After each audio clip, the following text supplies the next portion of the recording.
situation. Israel wants assurances leading countries will not enforce any potential arrest warrants. Israel's parliament is seeking to show a united front. The vast majority of lawmakers signed a declaration calling the ICC prosecutor's decision anti-Semitic and calling the Israeli military, quote, the most moral army in the world. Lawmakers from Arab parties and the left-leaning Labour Party refused to sign the statement. They said they don't want to boost Israeli support for Netanyahu. Daniel Lester, NPR News, Tel Aviv. A Singapore Airlines flight was forced to make an emergency landing in Bangkok today after severe turbulence left at least one person dead. Michael Sullivan reports it's unclear how many people on board were injured. Singapore Airlines says 211 passengers and 18 crew members were on board the flight when it was diverted to Bangkok's Suvarnabhumi Airport following the incident. In a statement, the airline said it was working with local authorities to provide medical assistance to those in need. The airline says the aircraft was a Boeing 777 on a flight from London's Heathrow Airport to Singapore and landed in Bangkok at 3:45 in the afternoon local time. A study in 2021 by the National Transportation Safety Board found the most common type of airline accidents are turbulence-related. For NPR News, I'm Michael Sullivan in Chiang Rai, Thailand. Stocks are trading higher on Wall Street at the South. The Nasdaq up 9. This is NPR News in Washington. Good morning. With the latest from the GBH Newsroom, I'm Henry Santoro. UMass Amherst faculty members and librarians cast a vote of no confidence yesterday in Chancellor Javier Reyes. Reyes called in police after pro-Palestinian demonstrators refused to dismantle an encampment earlier this month. Professor Cedric De Leon said Reyes summoned what he described as a militarized police force. Indeed, no other UMass Amherst chancellor this century has ordered the violent repression of peaceful protesters, even when they have used similar tactics, such as building occupations and encampments. More than half in the meeting were online and could not access the ballot. One professor called to suspend the vote until the problem was fixed. Meanwhile, Chancellor Reyes said he will do everything in his power to move forward. Boston police warning of street closures and traffic delays throughout the city ahead of President Biden's visit in just about an hour from now. According to the White House press office, Biden will travel to Boston after flying to New Hampshire to speak at an official event. Boston police say Boston traffic will be affected between noon and 8 p.m. And do keep that in mind if you're going to the Celtics game at the Garden tonight. Street closures near Logan Airport and the Back Bay and Seaport District have already been announced, while in Boston the president will participate in 2 campaign events. Elsewhere in sports, the Red Sox and Rays are back at it in Florida tonight. Mostly sunny, low to mid-80s today. We're at 73 in Boston right now. Get outdoors, but bring BPR with you. This is GBH News. Support for NPR comes from NPR stations. Other contributors include Fisher Investments. Fisher's dedicated team of specialists provide resources on investing, retirement income, estate planning, and more. Learn more at FisherInvestments.com. Investing in securities involves the risk of loss.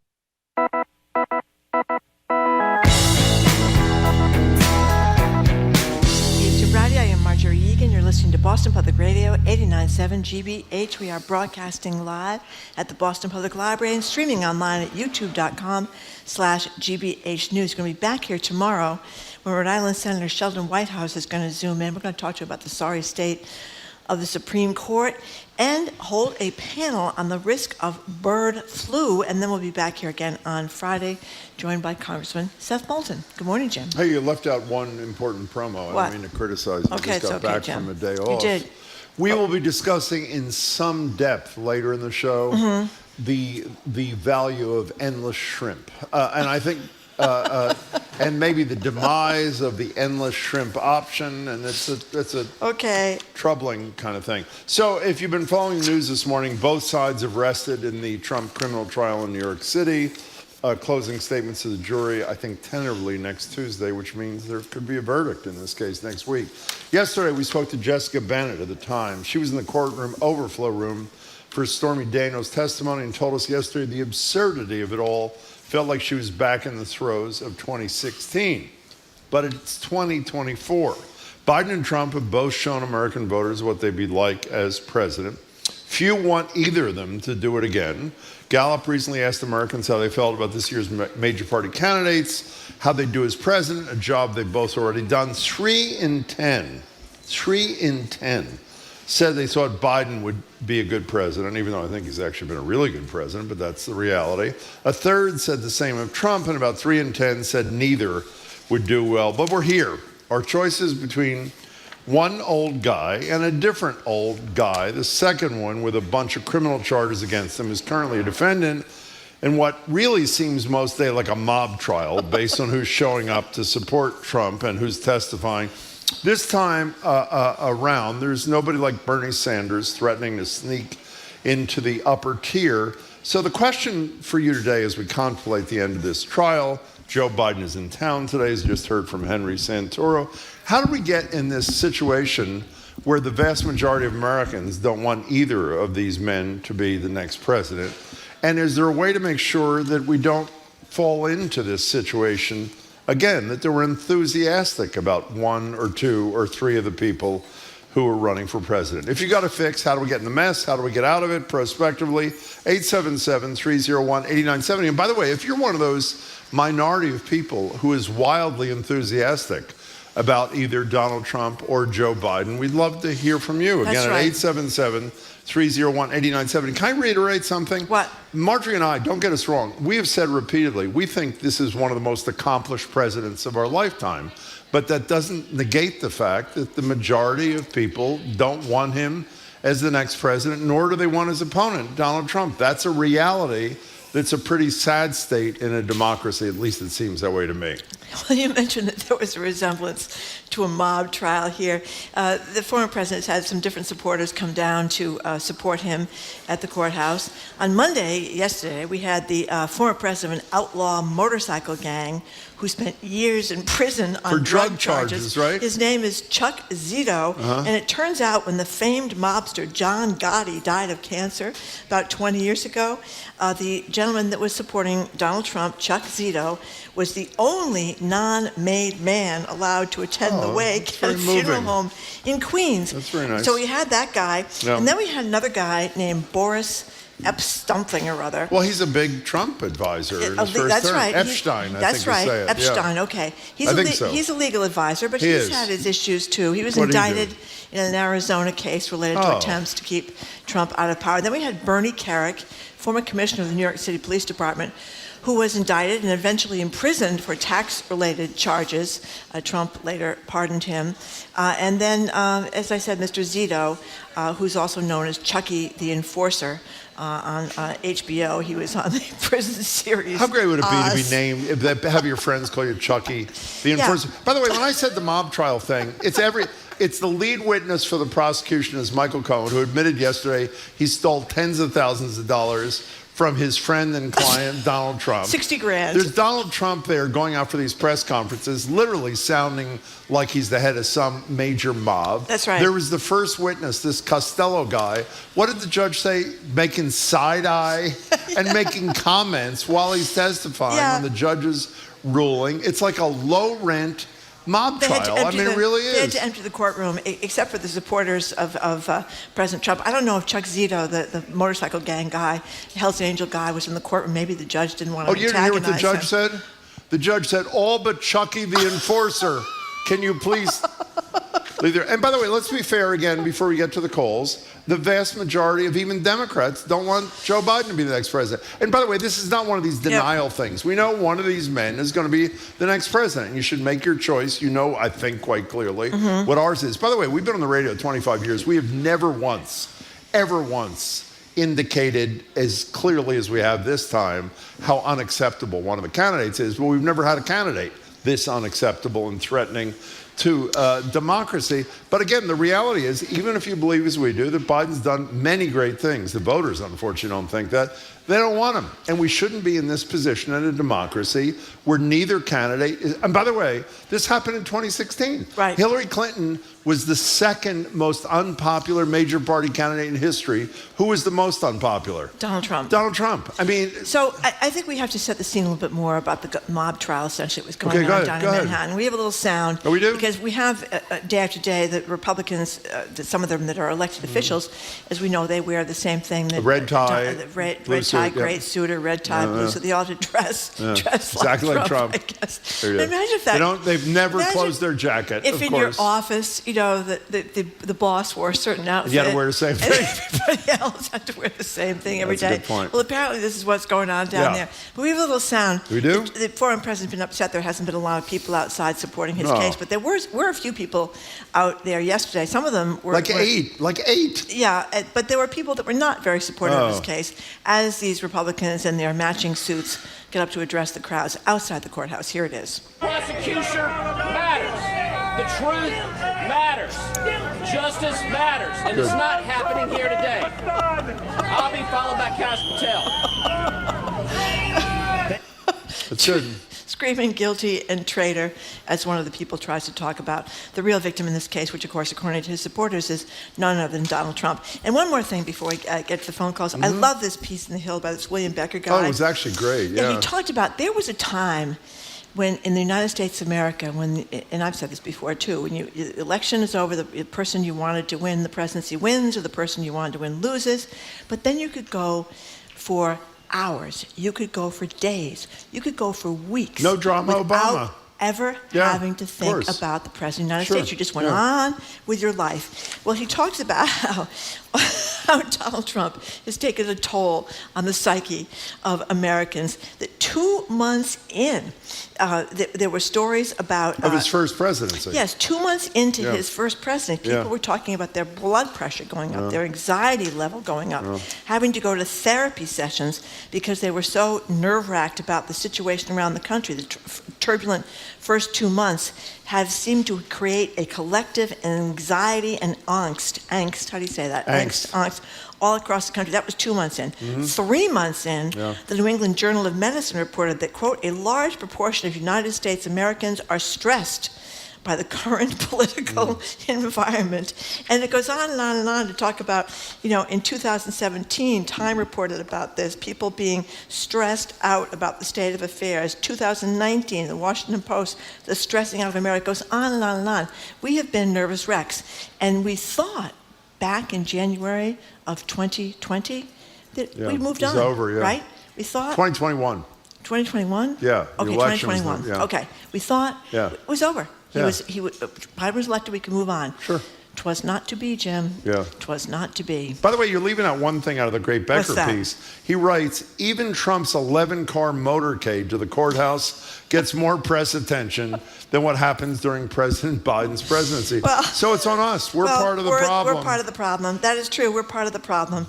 But nonetheless, we're going to forge ahead here. Can I ask you a question? What? Because democracy is so messy, you never know what's going to happen. Stop Not the as steal. messy as this. Essentially, do you think we should just have a jury pick who the next president is? Seriously, Biden makes his case, his closing argument. Trump makes his closing argument.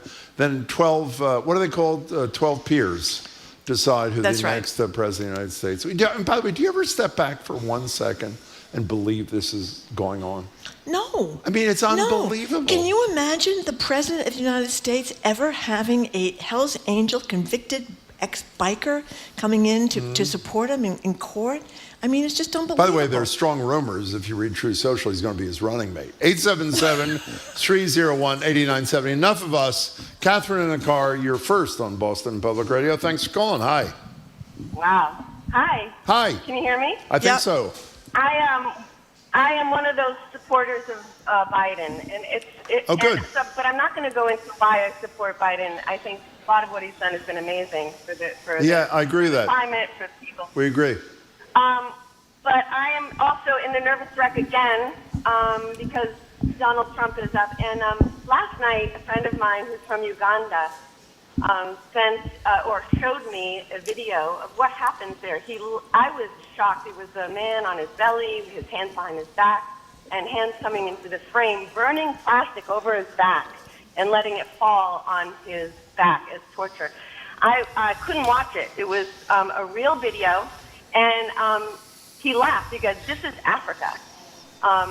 Later, I didn't know who it was. I asked him who had done that. He said, "That is the government of Uganda punishing an opponent." this is what people don't understand is what happens actually in countries where there's no rule of law. Obviously, Trump has been challenging our rule of law, saying that it's illegitimate. But when you don't have a rule of law, you can have a government come after you for no legitimate reason and torture you without any consequences. Life is sort of based on fear there. People have to live in fear. They can't say what they want. They can't express their opinion. Catherine, you said it well. Catherine, the problem is the vast majority of the American people don't believe that, even though the only person who said it better than you is Donald Trump himself. All you have to do is listen to what he says he's going to do or might do if he's president. Unfortunately, not enough of the American people believe what he's saying or what you're saying. But Catherine, thank you for your call. We appreciate it. 877-301-8970. Again, Nicholas Kristof says we're not covering this campaign like we should when a country, and I'm paraphrasing, is about to potentially sink into authoritarianism. And I think that is totally true. That's what is this Reich thing that was posted on his Truth Social thing? Oh yeah, I forgot to mention that his Truth Social account yesterday shared a video that included a reference to a unified Reich. And people may know the Third Reich was the name for the regime of Nazi leader Adolf Hitler. And it talked about in this 30-second video what happens after Donald Trump wins. And it talked about borders closed, 15 million illegal aliens deported, economy booms, industrial strength significantly increased, driven by the creation of a unified Reich. So that was not. And by the way, Trump said it was somebody in the campaign that wasn't authorized to do that. But that's always the excuse when something is said that could hurt him. By the way, later on, 301-8970. We're going to talk to Christopher Muther, the travel writer for the Globe, who was at Cannes, and Cannes featured a movie called The Apprentice about Donald Trump and his wife, his late wife Ivanka, and I guess it wasn't flattering to the president either. It talked about hair transplants and liposuction and stuff like that. Sexual assault of his wife, but in any case, that's a film there. Bruce in a car, what's up? Bruce. Hi, can you hear me okay? We can. Yes. Oh, great. I'm like one of those people who's going to probably, definitely vote for Biden. The alternative is just unthinkable. However, I can tell you why I'm one of the people that I don't like the guy.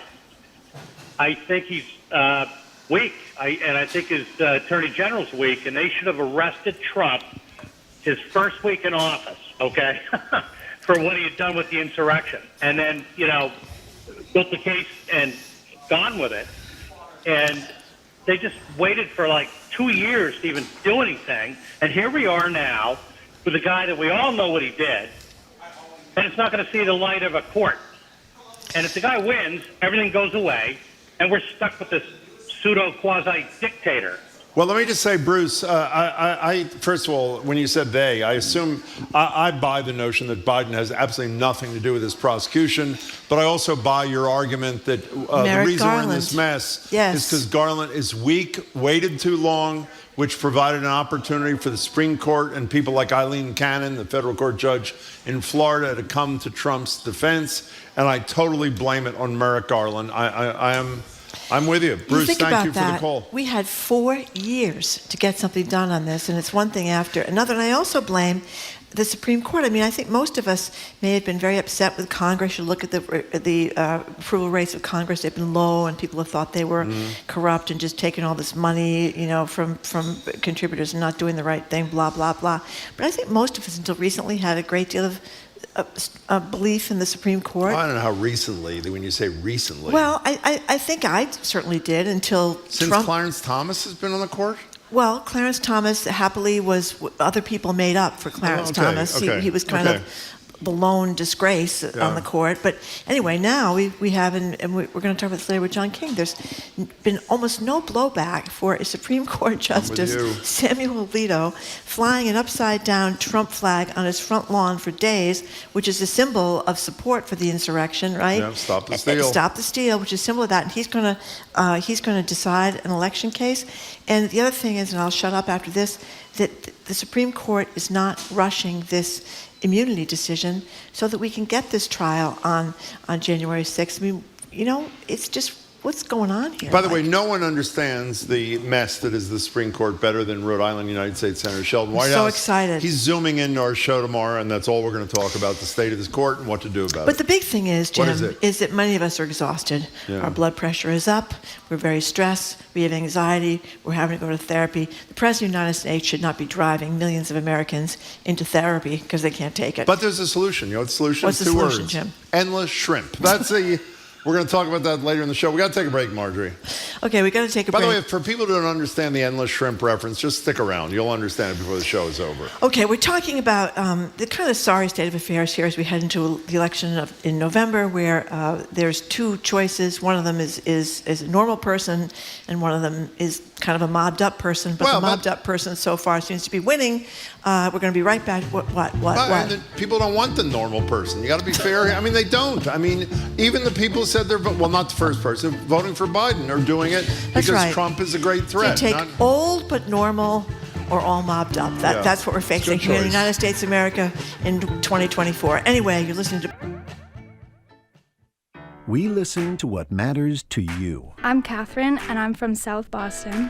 And what matters to me and my community is creating sustainable and accessible resources for everyone. I'm Kamal from Dorchester. And what matters to me is unity. I love to see my community coming together, sharing our resources, and helping each other out. I'm Charlita from Dorchester, and what matters to me are people and their holistic development. Your voice matters. GBH 89.7. What matters to you. Support for our programs comes from you. And Boston Ballet School, dedicated to providing an inclusive environment by offering a range of programs to students of all ages, abilities, and household incomes. bostonballet.org/education. And Rockland Trust Bank. Their team is dedicated to bringing the vision of your business to life, providing support and advice tailored to your specific goals. Rockland Trust Bank, where each relationship matters. Member FDIC.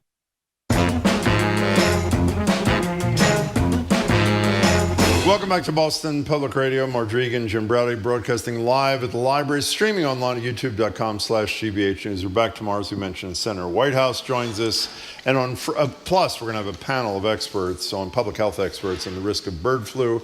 And we're here again on Friday with Congressman Seth Moulton talking about the situation in Gaza, a guy who did 4 tours of duty in Iraq. I want to mention one thing. We're talking about the Trump trial. There's another trial going on in Massachusetts that everybody transfixed, the Karen Reed trial. I don't want to talk about that. I do want to talk about a guy for 10 seconds here who's been in the center of this thing, Aidan Kearney, who's known as Turtle Boy. Catherine Elton has done a brilliant, she has. fair piece about Turtle Boy, as he's called, in Boston Magazine. It's online. I don't think it's out in the newsstand in print edition yet.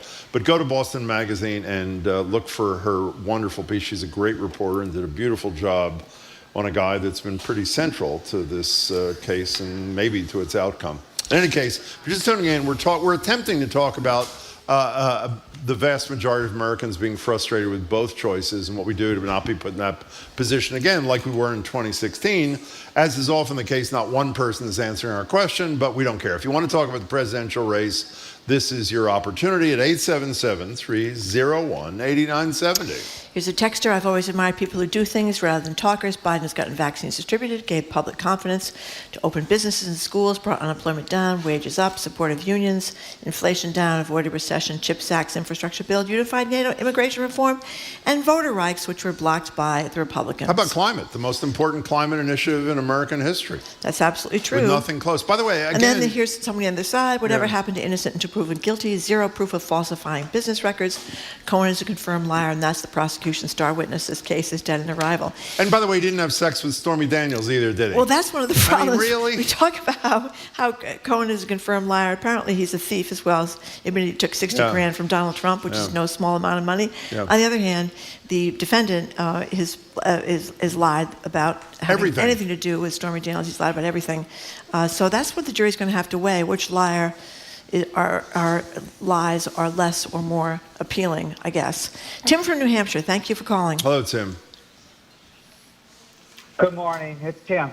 Hi. Hi. Anyway, I am a Biden booster. It may have something to do with the fact that I haven't had a television in my house since Dick Cheney was president. And I just about smashed the last one I owned when he was around on TV every Sunday morning. I remember when he was president. It was unbelievable, Dick Cheney. Sorry, go ahead. I think Biden has done a great job, and I also think that the mainstream media hasn't done Joe Biden any favors.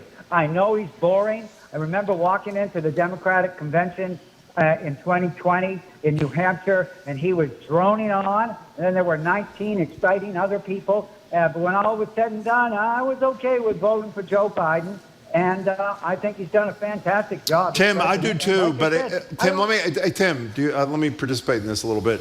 Are you comfortable with having an 86-year-old Joe Biden finishing his second term? Is that, you feel good about that? I certainly do, because it doesn't matter if he fails. We got somebody that's probably, I don't know how old she is, but I'm quite confident that she could handle the situation. I think we could go right down to a White House page and have a better leadership than Donald Trump would do. Yeah, you know, even if that's true, Tim, you're not troubled at all, apparently, by the fact that the vast majority of your fellow citizens, even if you accept, as Marty and I do, that he has done a terrific job on the merits, that the vast majority of Americans don't want either of these people. You don't think that shows a fundamental flaw in democracy? It shows a fundamental flaw in our system.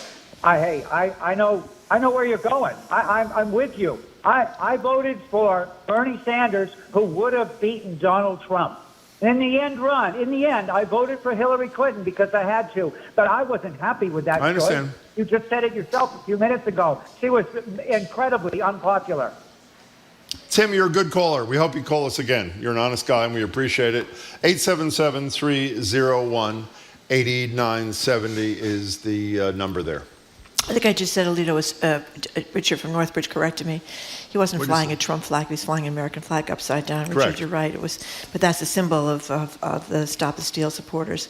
Anyway, 877-301-8970 is the number. You know, you said it before, but let me reiterate it. What you said was, here's a guy who's going to decide maybe the most important case that they've ever decided.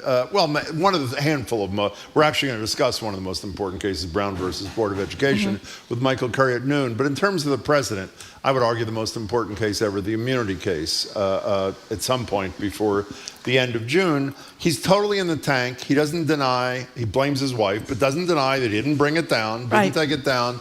And apparently nobody in a position of power cares enough, except maybe Senator Whitehouse, to basically stand up and say, this cannot stand. This is the Chief Justice of the damn court has not said a peep. Word. He's not said a peep about the fact that an insurrectionist is the wife of the the de facto Chief Justice, Clarence Thomas, who's going to be making a decision about insurrection-related cases. Not one of them. Can't Sotomayor say something? I agree. Ketanji Brown Jackson, Elena Kagan. I agree. It's just incredible to me, and it's been sort of like forgotten in like 3 days. And of course, the other person whose wife is involved in the insurrection was Clarence Thomas's wife. Anyway, it's just. Sometimes I think we're just a nation of suckers. We get lousy health care, and people can't afford anything, and we don't seem to do anything about it. Can I ask you a question? I've done as much research. Do you think Joe Biden's planning on moving to Canada too? No one's asked him the question. In any case, Bill and Newton, you're next on Boston Public Radio. Hey there, Bill. Hello. Yeah. Hello. Just wanted to bring a little different. I'm a Trump supporter. I'm going to hold my nose and vote for him. Okay. I think I just can't vote for Joe Biden, but it's funny. I work in an international hotel in Boston, and I always take a poll of the people that come in and say, who would you vote for? And I would see 70% of the people from around the world say Trump, which I was surprised at. Why do you think that is, Bill? That's how they vote. No. I don't know. I just take it just to get an outside view of what people see or think of us in the United States. And most people say Donald Trump. And why do you like him, Bill? I don't like him, but I dislike Joe Biden worse. Why? I think both, as we all know, they're both horrible candidates. But for some of the things that I agree with on Donald Trump's side, Joe Biden doesn't. I'm just always curious, it's what a is horrible it? Vote, but that's why we're voting. I'm just always curious what it is about Trump's policies that people like, because that's what always I don't get. Well, pick one. He said he agrees with Trump. Pick one issue that you feel Trump's better on than the current president there, Bill. Well, Joe Biden wants more government, giving back student loans. My kids went to school and we're paying those loans. Those loans aren't free; they're paid. So by that's me and you and everybody else. Can I tell you something, Bill? I want to compliment you. Of every person who has called saying they support Trump on the issues in the last months, and Marjorie always asks on what issues, every single person who's called has factually misstated what the position of Biden and Trump is, except you. You're entitled to your opinion, and we appreciate you expressing it honestly. Bill, thank you for the call. He's right. Biden wants to get rid of as much student loan debt as possible. Donald Trump does not, and a lot of people feel, just as the caller did, that it's inequitable. We're not among them, but a lot of people feel that way. okay. No, when you make that, by the way, there are a lot lot of people who are fair-minded people who say exactly what Bill did. Exactly. I paid my student loans, my kid did. Exactly. I don't think it's fair. You may disagree, but that's not an irrational position. No, I think it's a thin reed to hang on, but I think a lot of people do disagree with student loans. No, but you didn't hear what Bill said when we were hanging up. What? He said, and also I would like a mob boss to be the president of the... He didn't say that. Bill, that was an excellent call. 877-301-8970. Pantia from Easton, thank you for calling. Hi there. Hi, Jim and Marjorie. It's such a pleasure to speak to you. Well, thank you. It's very nice of you. So I'm an Iranian American, and who, like many other people, fled to the United States because of what happened in my country. So needless to say, I have a bit of a perspective about what could happen. And what really baffles me, it's not so much that, we're stuck between two old people who people could think, but what baffles me is that age is not a character flaw. But the way, but a narcissistic person, 45, he's beyond the pale. He's clinical. And it's disheartening to me. Do we not see that? So I may not be crazy about Biden, but I do think he's experienced. If the government was a kitchen, he certainly knows his way around the kitchen. He gets stuff done, albeit sometimes, like a Band-Aid, like the way he pulled the troops out. But anyway, my point is character still important?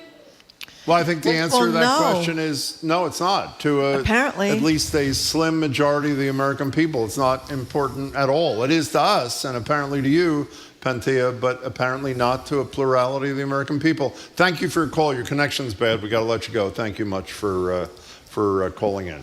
I don't mean to sound like Miss Goody Two-Shoes, but that's kind of a problem too, isn't it? What is it? That people's character absolutely doesn't matter. Yeah, I mean, I'd I say know it's people a said problem. that about Bill Clinton after we found out, and people that always I think that's text, legitimate. It is, but people always forget, and all the texters that text me about this, we didn't know about Juanita Broderick when he ran for a second term. That's the woman who claimed, and I believe her, that he raped her. We didn't know a lot of those other things. We knew about the lounge singer, Jennifer Flowers. That's the one we knew about, and Hillary took his side on the lounge singer. So anyway, we are moving on because we're going to talk to Trenni Casey up next. Trenni Casey, by the way, NBC Sports Boston, Trenni Casey, she has gone viral. She's all over the place. Page 6 of the New York Post, all over the internet, after she trashed the Kansas City Chief kicker for his misogynist and racist commencement speech. Trenni Casey is going to tell us all about it up next. You're listening to Boston Public Radio 89.7 GBH. We're broadcasting live from the Boston Public Library and streaming at youtube.com/GBH News.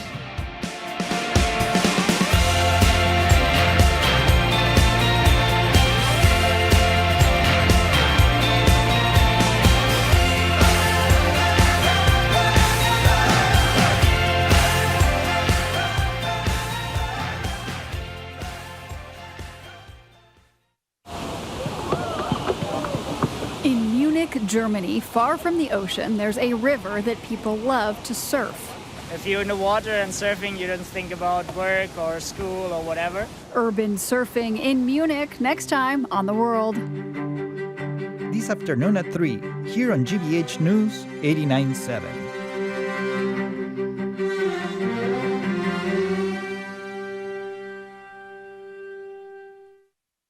Support for GBH comes from you. And Comcast Business, committed to providing connectivity for your business with network and cybersecurity solutions. Comcast Business, powering possibilities. Restrictions apply. To learn more, you can call or visit comcastbusiness.com. And The Lyric Stage, presenting Yellowface, truth and fiction blur in David Henry Huang's satiric memoir asking the question, who has ownership of a culture? May 31st through June 23rd at Lyric Stage Boston. Tickets at lyricstage.com.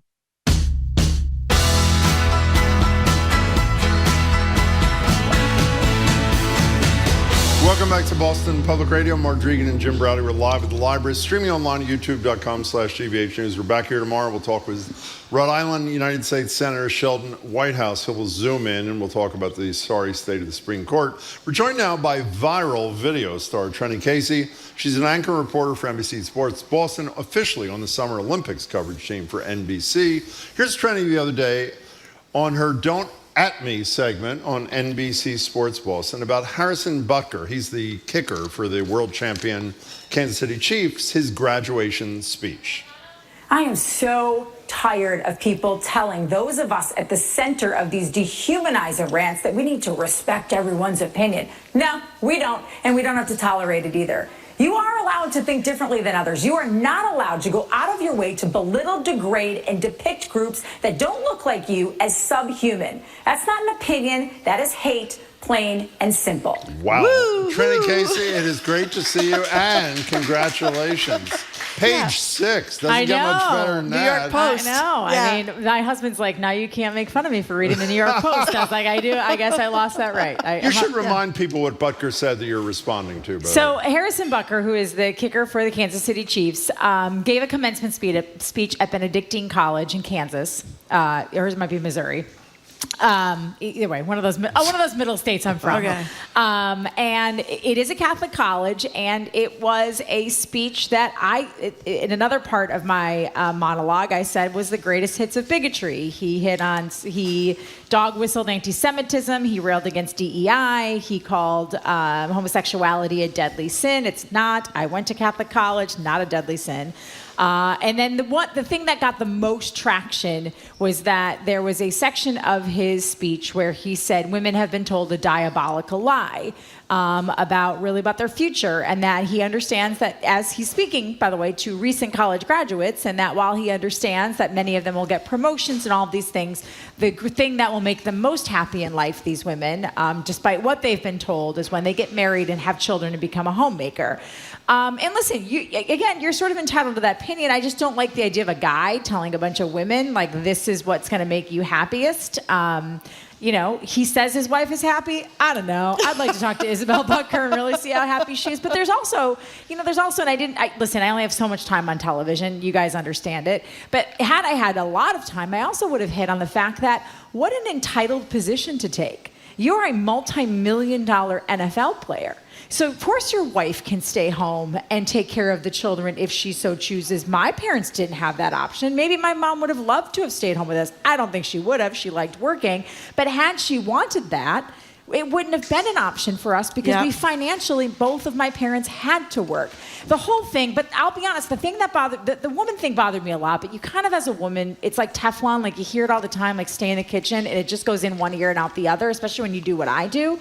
What bothered me the most was the line about not being able to talk about the way Jesus, the biblical reason, Jesus was killed, or the biblical truth of how Jesus was killed, and the DEI thing. Those sort of like slid under the radar. And I think that the anti-Semitic line hit me the most because I had my parents were here over Mother's Day weekend, and we had gone to the Auschwitz exhibit. And if you haven't seen it yet, it's I hate to say phenomenal, incredible, because it's so, it's so heavy. But it's at the castle on Stewart Street right now, and it takes artifacts from Auschwitz, which of course was a death camp during World War II. But one of the sections talks about how anti-Semitism came to be, and it talked about the perpetuated lie of taking a Bible verse and talking about the way Jesus was crucified and who made the decision to crucify him, and spreading the lie that it was Jews who wanted Jesus dead because they wanted a higher station in life and they wanted to hold Christians down. That's not it at all. And the Pope, in 1964, the Catholic Church denounced this. The popes have repeatedly denounced this line of thinking. And to me, to slip it in there, and I honestly think he didn't think anyone would catch it. I think he just thought, I'm going to put this in and no one's going to know what I'm talking about. But and they talked about it specifically in that exhibit, and that's what caught my ear. I was like, this isn't just about women. He is hitting a number of groups in this. Well, an anti-LGBTQ thing. Anti-LGBTQ, anti-DEI, anti-women. Like if you want to go to a Catholic college and send a message of Catholicism, did either of you watch the Pope on 60 Minutes with Norah O'Donnell? I heard part of it. I didn't watch it. I watched the whole thing. That to me is Catholicism. That to me, I went to Catholic grade school, took a little break for middle school and high school, and then went back to a Jesuit Catholic university. And never in all of my years in CCD, when I wasn't in Catholic school, when I was in Catholic grade school, when I was in Catholic college, never, ever in any of my Bible study classes, and we had to take religion classes in college, was I ever told to hate people for who they are or to make them feel less than. One of my closest friends in college was gay. He didn't come out until we were juniors, and he started a gay-straight alliance at a Jesuit college in the 1990s, and they welcomed it with open arms at Marquette. We were never shunned for being friends with him. They never tried to put him in conversion therapy. They never told him he was bad or wrong. He was the president of our class, and when he tragically died about a decade ago from complications of AIDS and HIV, they allowed us to use the chapel on campus to honor his life. That is Catholicism. What kind of feedback did you get, I'm afraid to ask? Well, some was unbelievably positive. Like, there were emails I got from some women, or direct messages. Everybody uses social media now. Like, there was one that brought me to tears. It was a woman who said she put her entire life on hold for her husband multiple times, who's a U.S. veteran. She's had to take care of their child while he has been deployed. She's had to deal with his PTSD. It's taken her 7 or 8 years to finally get her degree, but she stuck with it because it was important to her, and she was so happy that somebody would put into words that she felt she couldn't. On TikTok, which is like the younger generation, apparently I ate that, which is like a good thing. I ate him, and I was like, I don't know what this means. I'm 47, but the cool kids tell me it's a compliment. Somebody in the back who looks young is applauding that, so I think it's good. Instagram was like sort of a mix. Like, I would get private messages that were great, some that were okay. Twitter was an absolute cesspool. Of course. But I can't even repeat the things that I've been called like privately online. I guess I'm really fat and ugly though. So here we are. I mean, whatever. I mean, if I'm fat, wow, it's okay. By the way, for those who haven't heard it, it's easy to find, and it is. I never listen to anything twice. I listened 3 times. You did a great job. It was really nice. uplifting and great. It now, was. I have to say, here's the bad news. As great as that sound was, I have better sound. Oh. Here's Charles Barkley, whom we all love, yes, talking to this guy, Anthony Edwards. You may not have heard of him here. He's this young, 22 years old, right? Yes. Yeah. Star for the Minnesota Timberwolves, who are in the Western Finals. They may end up playing the Celtics if they both make it to the finals. And here is Barkley. You'll first hear him and hear what he had to say to Edwards, and you'll hear Edwards' response. It's quick, so listen carefully.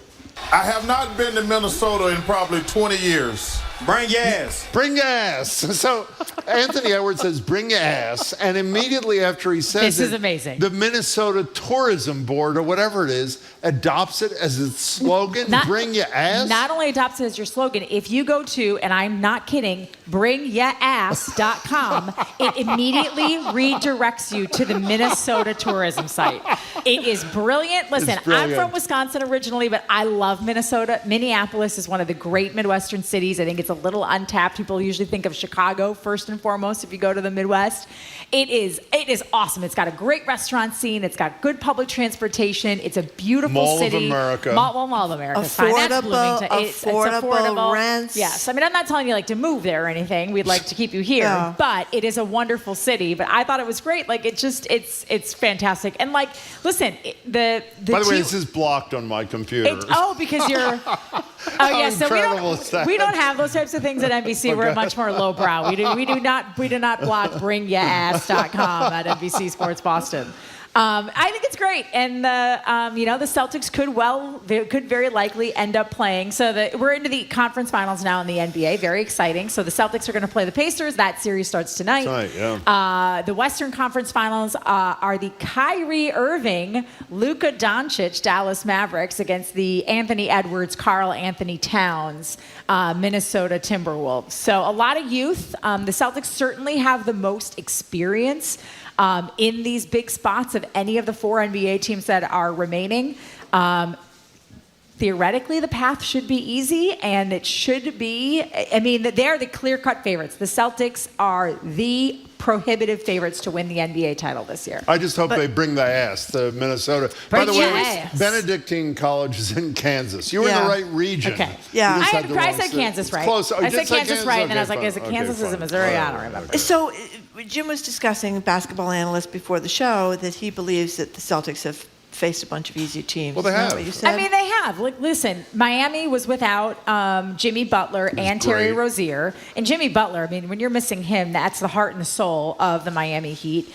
Then you played the Cleveland Cavaliers, who were banged up. They didn't have their big center, Jarrett Allen. Donovan Mitchell missed games 4 and 5. He is like on the same level as a Jason Tatum and an absolute rising star.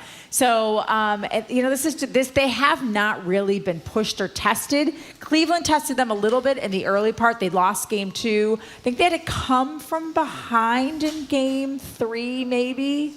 Against the Cavs. They all kind of bleed together. It's been kind of a boring run for the Celtics, which is great though. Like that, to me, that proves that this is a team that has beat itself more often than not the last couple of years.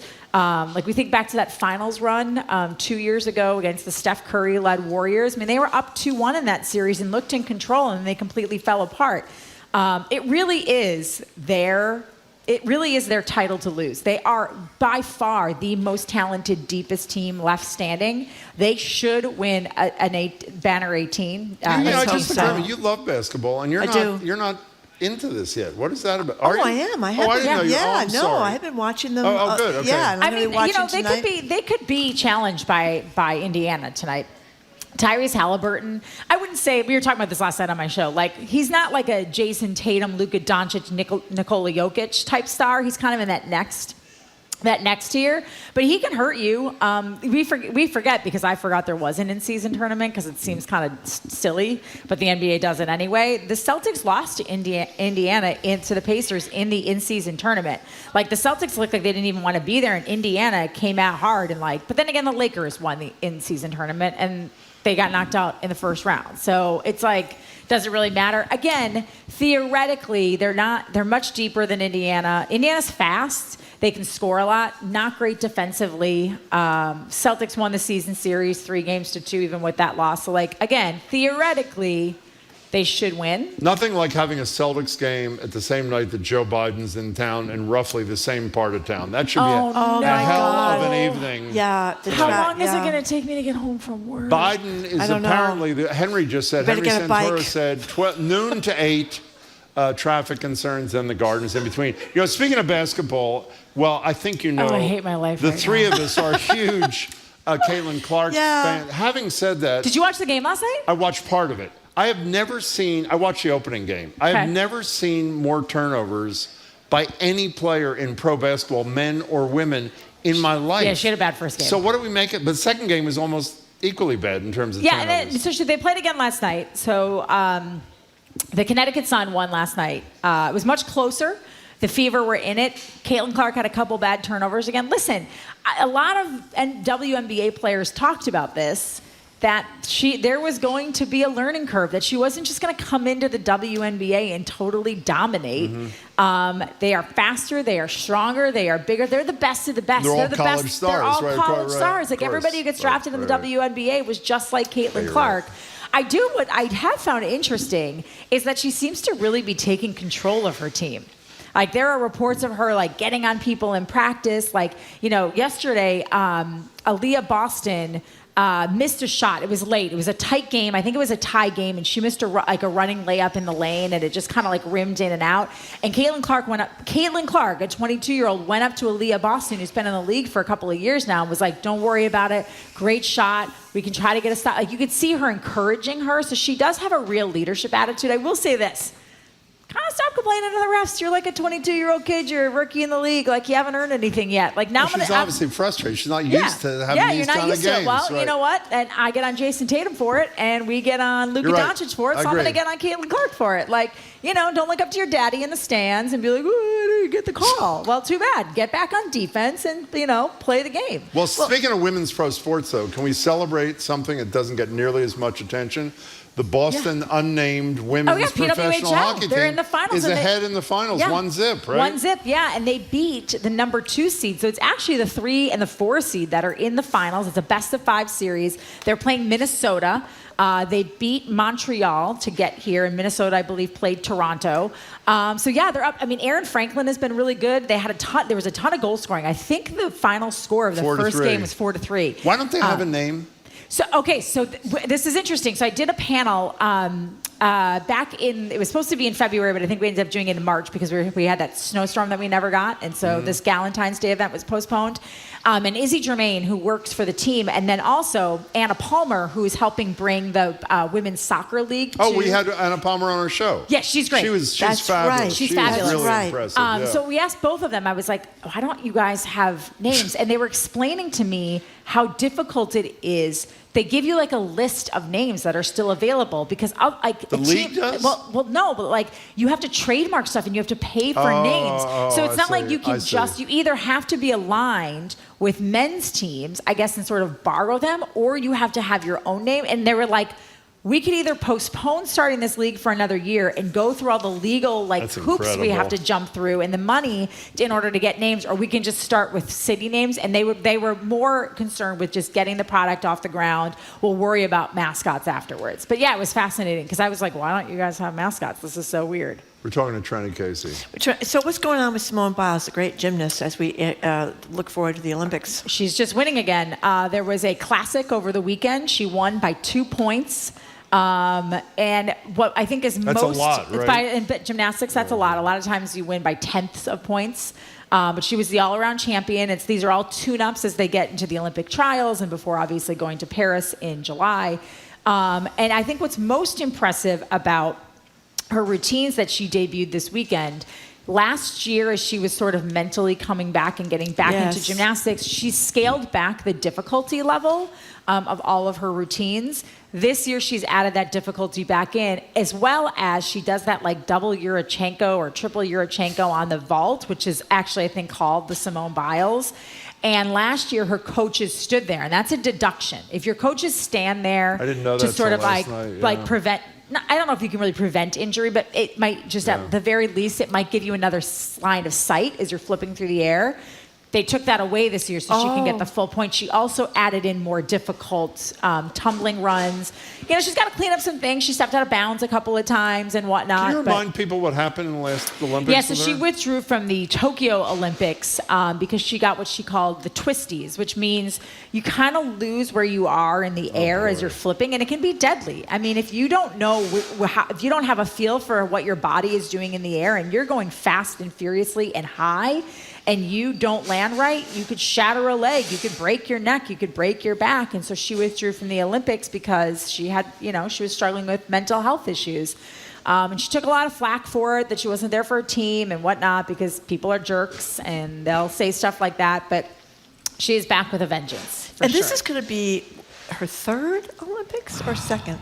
No, it's definitely not her second. I think it's her third. It may even be, I don't think it's her fourth. Let me announce an unoriginal thought. I watched some of her, after I read the thing that, she had incorporated greater difficulty. I watched, it is almost defies belief that a human being can do this with her body this beautifully. And it's a young just person's incredible. sport, and she's in her mid-20s now. I mean, this is a woman who is, she's been married for a couple of years. She's not a 21 or 22-year-old kid, or even like a lot of these younger gymnasts, they get, like she did, you get your start, you really sort of hit your quote-unquote peak, at least you did back in the day, when you were 16 or 17 years old. That's why I hit my peak. Marjorie always says that. 17, 18, and it's been like 80 years since, and I'm still here. But because obviously the risk of injury in gymnastics is I think a lot of times what happens, and this might just, this might be anecdotal because I saw my sister go through it, but you're working out so much, and I think there are a lot of, I think oftentimes you're told very strictly what to eat, what to do. You're putting your body through a lot. And so when you're doing all of this, you don't mature at the same rate. Like my sister, when she quit gymnastics, and she wasn't like a Simone Biles level, but she was like an elite gymnast, like an elite level gymnast. From the time she quit, within a year, she shot up. She went through puberty. Her entire body composition changed. Wow. And it was a pretty wild transition. Because all the pounding and and just like not eating right. Right, you're just because you're trying. It's a sport that favors someone who's small. I mean, you don't see gymnasts like I remember going to gymnastics classes with my sister as a kid, and I was always kind of tall. And when I was a kid, I was kind of chubby. That's the internet. I still am. And they told me, they're like, "Oh, you're like a little big for gymnastics." Like I was kind of like gangly, couldn't do it. Trenni, the Butker thing was fabulous. Thanks, guys. Check it out, everybody. I'll see you next week. I'll have a report from Lisbon on Taylor. Oh, that's wait, you're going this week? I'm going this weekend. I'm going to see Taylor. Taylor Swift. You're unbelievable. Okay, we've been speaking with NBC Sports Boston anchor reporter Trenni Casey, also PPR contributor. After the new news, Michael Curry of the NAACP talks about Biden's outreach to black voters, plus the persistent shortage of primary. 67. A presidential commission defied expectations by telling the hard truth. Don't miss American Experience, The Riot Report, tonight at 9 on GBH2. I'm Investigations and Impact editor Paul Singer, and you and I are listening to 89.7 WGBH HD1 Boston, online at gbhnews.org. GBH News with NPR. What matters to you? Unlimited food, all that ahead. Boston Public Radio, 89.7 GBH, live from the Boston Public Library. Live from NPR News in Washington, I'm Lakshmi Singh. All testimonies wrapped up in former President Donald Trump's criminal trial. 5 days of mourning for President Ibrahim Raisi. He was killed in a helicopter crash Sunday along with other senior Iranian officials. Here's NPR's Jana Raff. Iran state television played funeral songs as throngs of people crowded the streets in the city of Tabriz for the funeral procession. Is not subordinate to China. China called Lai's speech a, quote, signal of provocation for independence that undermined peace and stability. And China has refused to acknowledge Lai as a president, referring to him instead as a local leader. NPR's Emily Fang reporting. Singapore Airlines says a 73-year-old British man has died possibly from a heart attack after his flight encountered severe turbulence over the Indian Ocean. It says more than 24 additional passengers were injured. There were more than 200 people on board the Boeing 777 at the time. The UK to Singapore flight made an emergency landing in Bangkok, Thailand. You're listening to NPR News. Good afternoon. With the latest from the GBH Newsroom, I'm Henry Santoro. The Pilgrim Nuclear Power Station has released new data on radioactive tritium evaporating into the outdoor air. GBH's Jeanette Barnes was at a meeting last night and reports on the change in emissions over the past year. The owner of the closed nuclear power plant says tritium released into the air nearly doubled in 2023 over the previous year. But the radiation dose to a hypothetical person is still many thousands of times less than the limit imposed by the U.S. Environmental Protection Agency. That's according to David Noyes of Pilgrim owner Holtec. That hypothetical individual would be somebody that is inhaling the gases that are released from the plant at the highest potential concentration. Opponents of Holtec's plan to dispose of the water in Cape Cod Bay say the exact amount of tritium in the water is irrelevant. That's because state law prohibits the release of industrial waste into a designated ocean sanctuary. Jeanette Barnes, GBH News, 89.7. Nearly 500 Harvard faculty and staff members signed an open letter yesterday condemning the level of sanctions against pro-Palestine demonstrators who camped in Harvard Yard. The Crimson reports that the letter addressed to interim Harvard President Alan Garber was signed by more than 350 faculty members and 135 staff members spanning the university. In sports, the Celtics and Pacers play Game 1 of their Eastern Conference Finals tonight at the Garden. Tip-off is at 8, but do know that if you're headed there, keep in mind the presidential motorcade will be zipping around town today. President Biden expected in Boston right about now for a couple of fundraisers. This is GBH News. Support for NPR comes from NPR stations. Other contributors include Schwab, with Schwab investing themes like artificial intelligence, renewable energy, or pet passion. Over 40 themes to invest in. Learn more at schwab.com. And the Doris Duke Foundation.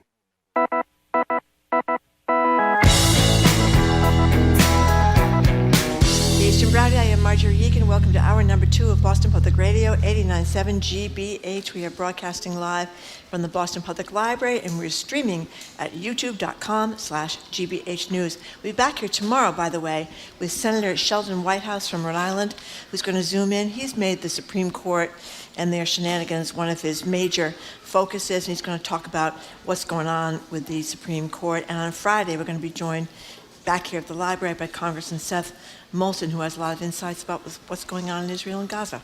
We should also, as a public service, you just heard Henry say the president is in town from now till 8 p.m. There's a Celtics game tonight. So our advice is if you're going to the Celtics game tonight, you should leave about 3 hours ago to get there, is the bottom line. We're joined now in person by Michael Curry. Michael is the president and CEO of the Mass League of Community Health Centers, also a member of the National NAACP Board of Directors, where he chairs the Board's Advocacy and Policy Committee. I have to say, honestly, Marjorie does not care about any of that. All she cares is that Michael Curry is recently engaged. Congratulations, yes, Michael. Congratulations. Thank you. And we saw the most gorgeous picture of you proposing on your knees and your stunning fiancée. So you're a happy man. She would be very glad that you called her stunning. Well, she is stunning. Believe me, I was very impressed, and I'm a very superficial person, as we know. Wait, we're not going to hear anything about this person?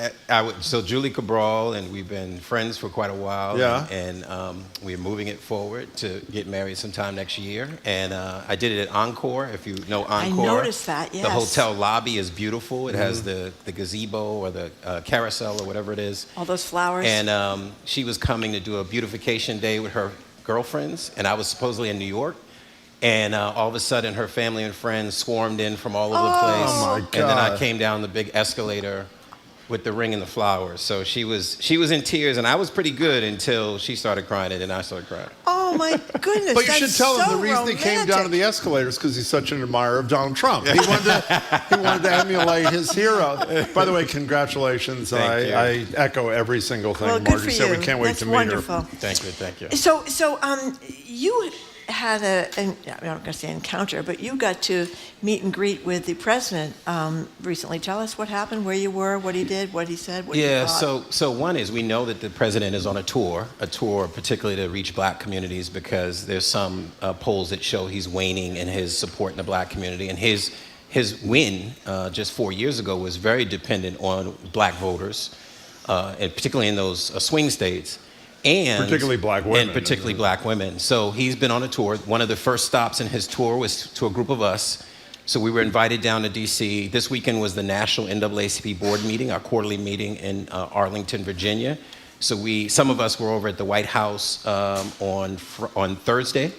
I did not make it in time for the White House visit, but a chance to sit with him and have a conversation. And then Friday, when I flew in, we all met with him at the National Museum of African American History and Culture, and he came.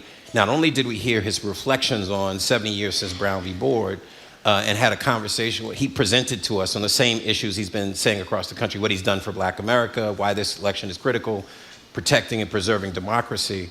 But he also previewed some of what his remarks would be at Morehouse and his support for historically black college universities. So I think it was the best I've seen him. He wasn't as scripted as he normally is. He seemed vibrant, and he got a great reception with that crowd. Now, people are still, some of the, particularly the young people that were in that crowd, are still doubtful. So one young person left before his remarks because she is not happy about Gaza. Oh, yeah. But for the most part, we as a board stayed and had a chance to engage with her. So before we, I have a few questions about that. So does Marjorie. Here is President Biden meeting with Brown versus Board plaintiffs and their families. Obviously, there aren't that many survivors on the 70th anniversary of one of the most important cases in Supreme Court history. Although I wasn't old enough to be deeply involved in the beginning of this effort, when Brown versus Board had passed, it's a gigantic deal. The point I want to make to you all, and I know you know it, but I think it's worth mentioning, is physical courage it took to do what was done by your parents and your grandparents. And I mean it, and some of you will. It just took pure physical courage to do what you did. I think you're at the end when your little tutorial you're kind enough to share was going to talk a little bit more about Brown, but you seem to have changed your tone. When we first brought up with you, Michael, I don't know, a month ago, that the numbers for Biden among black voters had dropped precipitously from somewhere in the high 80s in 2020 to the mid 60s. You were skeptical that they were legit. You seem to be more believing the decline. Is that a fair statement? Yeah, I don't think that what I was doubtful of that the shift was happening to Trump. And I still doubt that. Oh, moving to Trump. Moving to Trump. But I do believe that many black voters are feeling that the commitment by this administration has waned or has not fulfilled the promise. Do you share that perspective? I do, but I'm a little bit more politically astute in that some of what we want, like the George Floyd Justice Policing Act or the John Lewis Voting Rights Act, can't get done unless you got the Congress to do it. I know that the powers of the presidency is limited, so he is very dependent on a House and a Senate to move an agenda. The average person, like my mother, may not understand that dynamic and therefore is holding him accountable to make it happen. We are a very divided nation in Congress and throughout the country. So I think I understand that, but I think that there is legitimacy to his lack of courage in this Israel-Palestinian crisis, where quite frankly, the young folks that I've been talking to feel like that is genocide when you have 35,000 people who've been carpet bombed. And then we're talking, of course, they understand that those families in the kibbutz that were murdered is a tragedy, is evil, full stop. But to then carpet bomb communities because Hamas is under the city is also evil and I was very disturbed by Netanyahu's comment just yesterday that basically explained it away. And he said, well, you know, they're hiding behind the people. No, you're bombing communities because you think they're hiding behind them instead of doing the hard work of sending soldiers in and having to fight. Door to door. Door to door. Yeah. You're carpet bombing, which is the easy route, but you're killing innocent families and babies. So what happens to those black voters and other young voters who are disenchanted? A ceasefire is obviously what he and Sullivan, the National Security Advisor, and Blinken, the Secretary of State, are pushing for. Short of a ceasefire, has he lost these voters in this election? You know, whether they go to Trump or stay home. I do a battle all the time with black voters, and I've been doing it since this election campaign started, and I did it this weekend in D.C., which is I say to young voters, I need you to do a tally. What happens under Trump and what happens under Biden? And if you do that objective analysis of what happens under a Trump presidency, how many more Supreme Court justices will he put in place? How much more settled precedent and law will he overturn? How will he attack this whole DEI, anti-DEI movement, or racial justice, or violence and police violence, and the dismantling of all this progress post-George Floyd will be a Trump legacy. Do you want that, or do you want to be just disappointed that Biden didn't do all the things that you think he should have done while you're not taking count of the things that he has done? I think if we do the tally, people will reach the right solution. You know, I made a comment recently that is, for many voters, is the better of two evils. Now, I don't think that Biden is evil, but I think for many voters, particularly young voters, they say, well, he was a part of the Clinton crime bill that mass incarcerated black folks into prison. He's not been courageous on this issue and not spoken to what Israel has been doing in Palestine and Gaza. They find that as not someone they want to vote for. But I need them to do the analysis that we all make that decision all the time and say, okay, I need to calculate which is the worst of the two, and I need to vote. And people don't sit well with that decision. I think that's what we have to challenge. By the way, since you brought it up, when he spoke at the Morehouse commencement, he directly at least attempted to address the situation in Gaza. Here's a little bit of what President Biden had to say. I want to say this very clearly. I support peaceful, nonviolent protest. Your voices should be heard, and I promise you I hear them. I determined to make my administration look like America.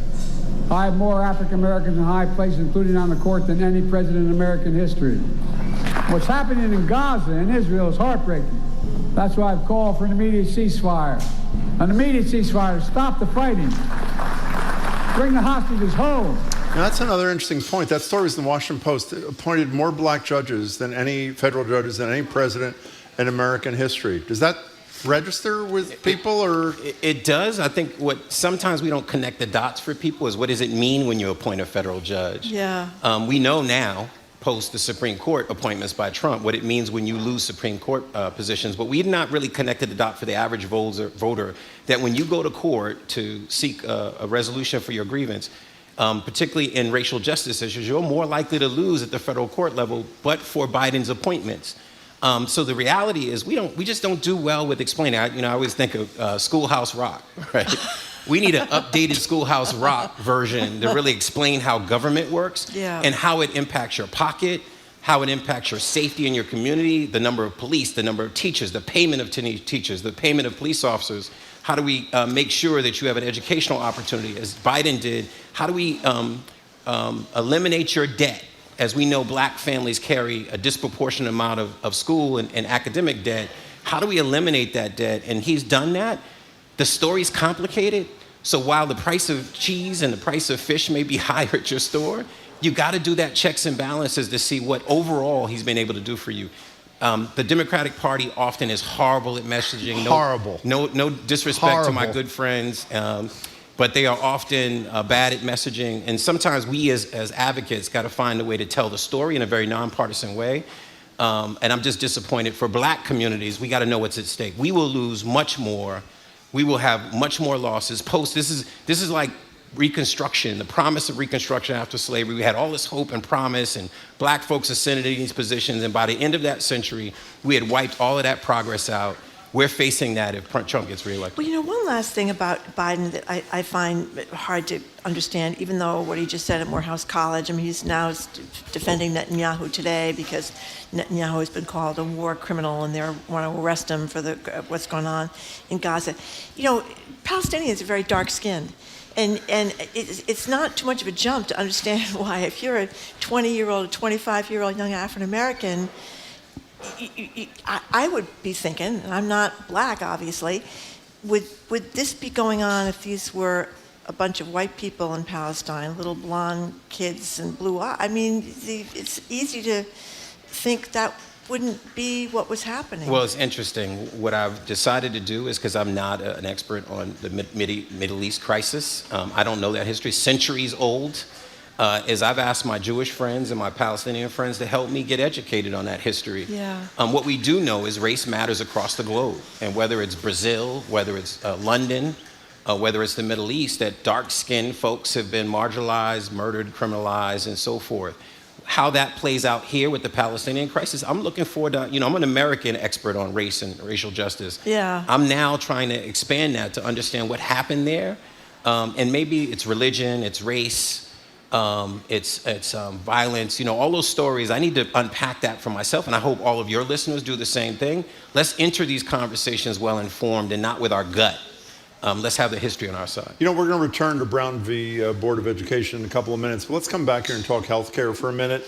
Steward Healthcare, everybody knows what crisis we're in. Everybody knows of the greed of Ralph De La Torre, the CEO. If you read Brian McGrory's great columns in the Globe about the planes and the yachts and We love those columns. just the absolutely obscene self-dealing that he engaged in.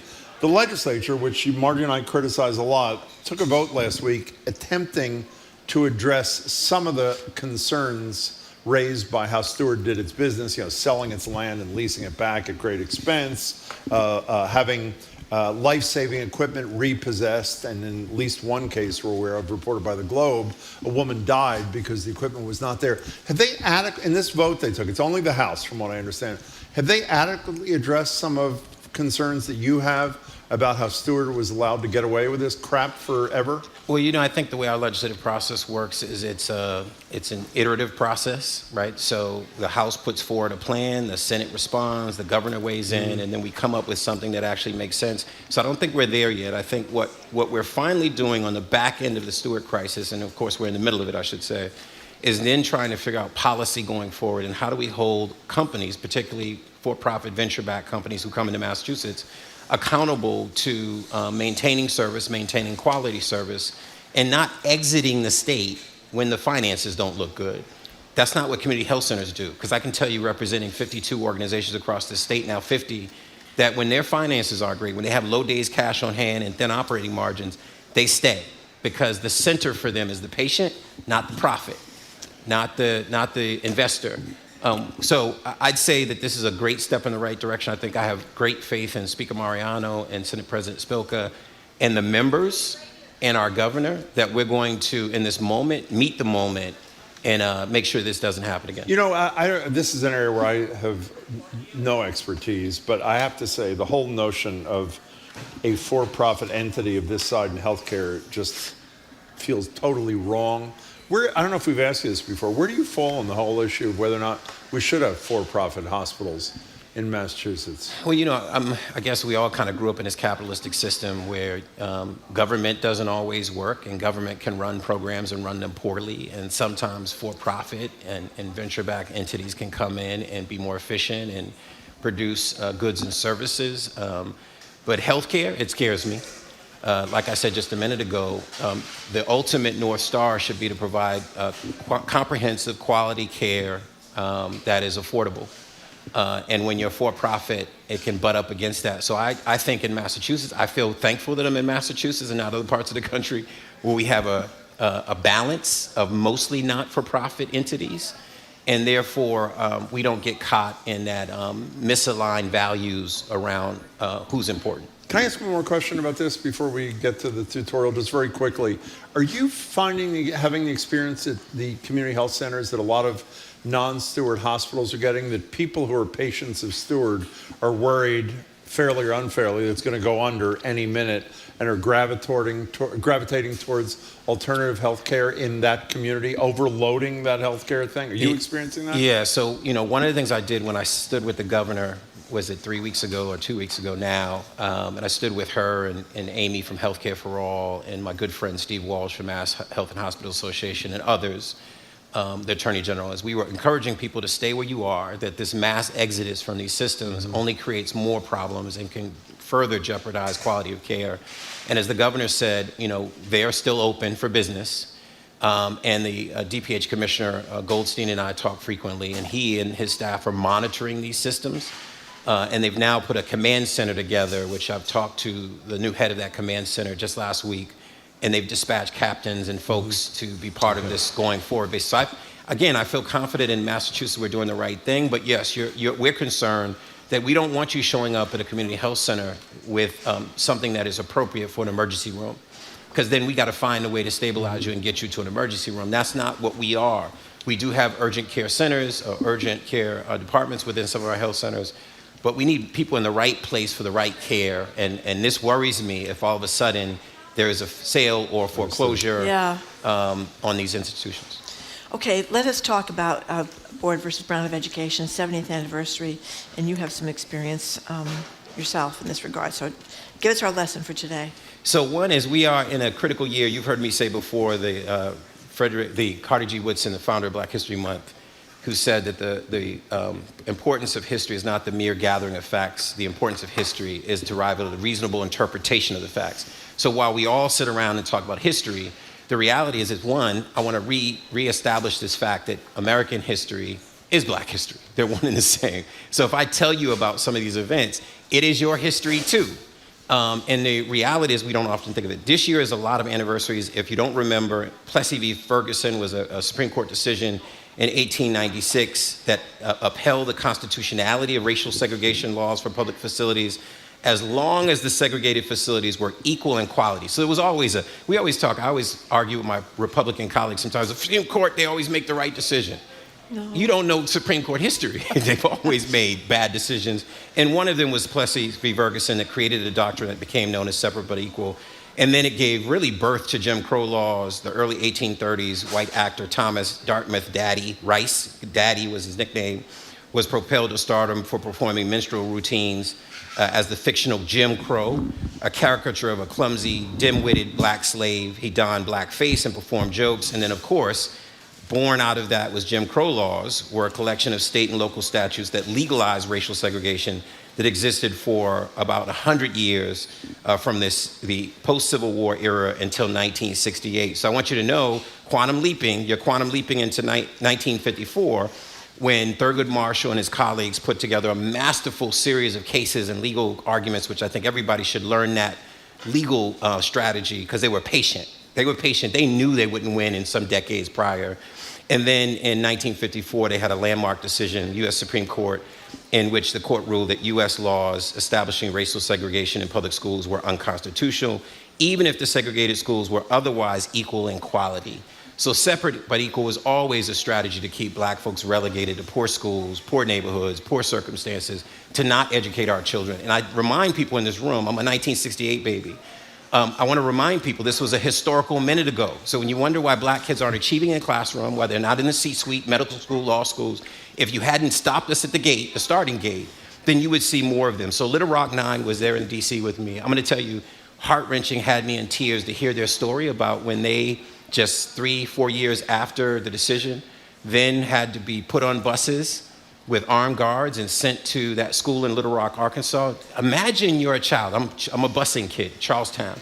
I was 6 or 7 years old, headed to Charlestown from Roxbury, with people throwing rocks and hurling hate words at me as a child, which I didn't understand, but they were kids in Little Rock, Arkansas. They told a story of what it was like to have teachers take out their hate and aggression on you in class, to have other students violently attack you between classrooms, to the point that they had to find strategies to not get hit, bumped, hurt between classrooms, about how their parents felt, putting them in the front lines of danger to make history, to change circumstances, that many people pull their kids out for that reason. So these were the bravest of the bravest families.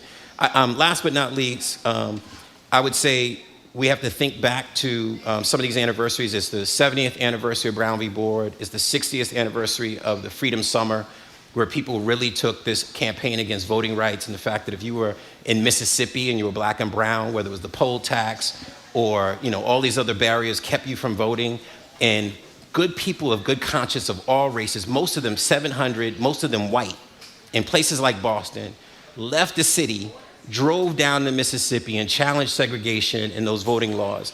I hope courage doesn't skip this generation, and people like those folks in 1964 still alive today, meaning in you and us, and that we're willing to challenge and disrupt in the way that they did. And many of them, Sherna Goodman Chaney, were 3 men that lost their lives in Mississippi, 2 white men and an African-American.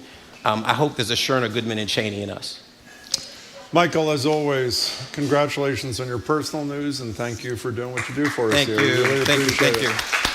Thanks so much.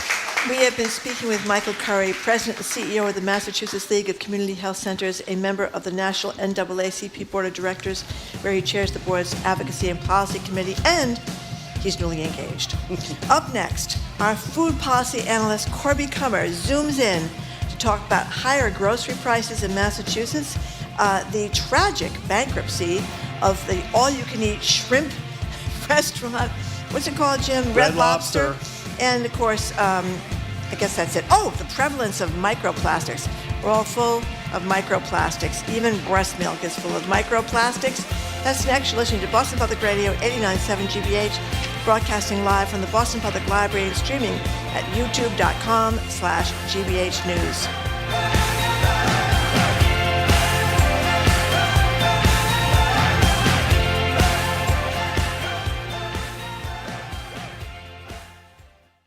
When it comes to higher ed, it's not just students who take out debt. Universities owe billions. So the fact that they took out that much money to build the dorm halls and dining's still a student concern, that's really wild to me. Most of the borrowing is for buildings. We want the buildings to be beautiful and we want them to have that original character, but that costs money. Wave pool, cool kitchens. Learn more about the other kind of college debt on our podcast, College Uncovered. Find it wherever you listen. Our programs are made possible thanks to you. And American Repertory Theater, presenting Gatsby, the world premiere musical of F. Scott Fitzgerald's legendary novel, featuring a score by Florence Welch of Florence and the Machine and Thomas Bartlett. Starts May 23rd. amrep.org. And MBA Builders, partnering with clients to help bring the home they envision to life through their design-build approach. MBA Builders, building relationships. Learn more at buildwithmba.com. Stephen King has written dozens of horror novels, and he says taking a story too far, not possible. I found out, to sort of my delight and sort of to my horror, that you can't really gross out the American public. I'm Mary Louise Kelly. My conversation with Stephen King about his new collection of short stories on All Things Considered from NPR News.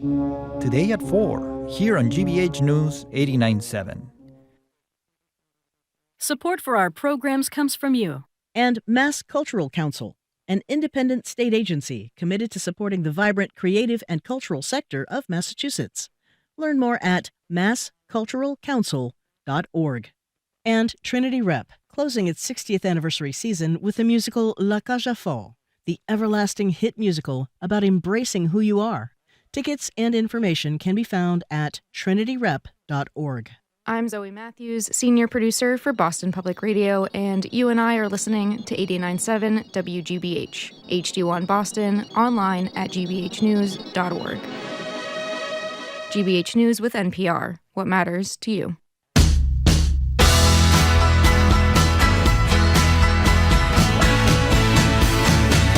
Welcome back to Boston Public Radio. Marge Regan and Jim Browdy. We're broadcasting live at the Boston Public Library, streaming online at youtube.com/GBH News.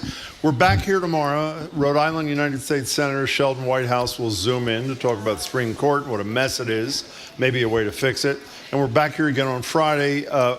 Congressman Seth Moulton, who did 4 tours of duty in Iraq, will talk to us about the situation in Gaza. Before we continue with our next guest, I just want to say we're joined by it appears about 12 staff people here at the Boston Public Library. I was just reading their leaflet, which is really a bookmark. It says, support a fair contract for BPL PSA. PSA stands for Professional Staff Association. They raised their concerns, and I assure you all, 1, you're welcome, and 2, we will learn more about what's going on in your negotiation, and we will try to talk about it too. So thank you for being here, and we appreciate your presence. Now, here's some advice for our next guest, from our next guest, and it's advice he gave to the graduating class at Boston University's Sargent College. If you find a place that lets you learn and grow and build your self-respect, even if it's not directly on the path you've laid out for yourself, stay there.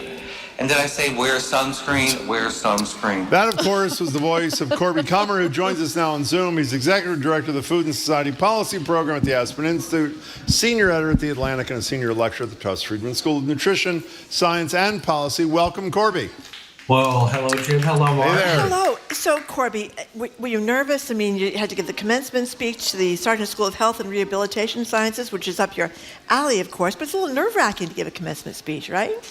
Well, I was on a Jumbotron. There were thousands of people there between the almost 500 students that are within it's one of 17 schools at the vast Boston University and mighty. But they were all so dedicated. They were all so happy to be graduating. So were their families. The attention they paid, I was shocked they didn't cough for 16 minutes, really shocked. And let me thank everyone there for not coughing. I couldn't believe it. But it was just a huge honor, and the excitement of those students, the dedication of the faculty, the number of students who hugged the faculty members, welcoming them on stage one by one, the fact that the faculty members had obviously practiced in advance so nobody struggled over a student's name. I found that hugely impressive. There were almost 500 students. It felt like the hugest honor to be there. Well, congratulations to you, Corby, and we're glad we got to hear a part of it. We heard your words, but sadly, we apparently will never hear the words endless shrimp again. Here is a TV ad. It's from maybe a decade or so ago for Red Lobster's endless shrimp deal. Here it is. During Endless Shrimp at Red Lobster, you can have something decadent with something spicy, then something crunchy, then something new, like wood-grilled shrimp with a tangy teriyaki glaze. And after that, you can do it all again. It's Endless Shrimp.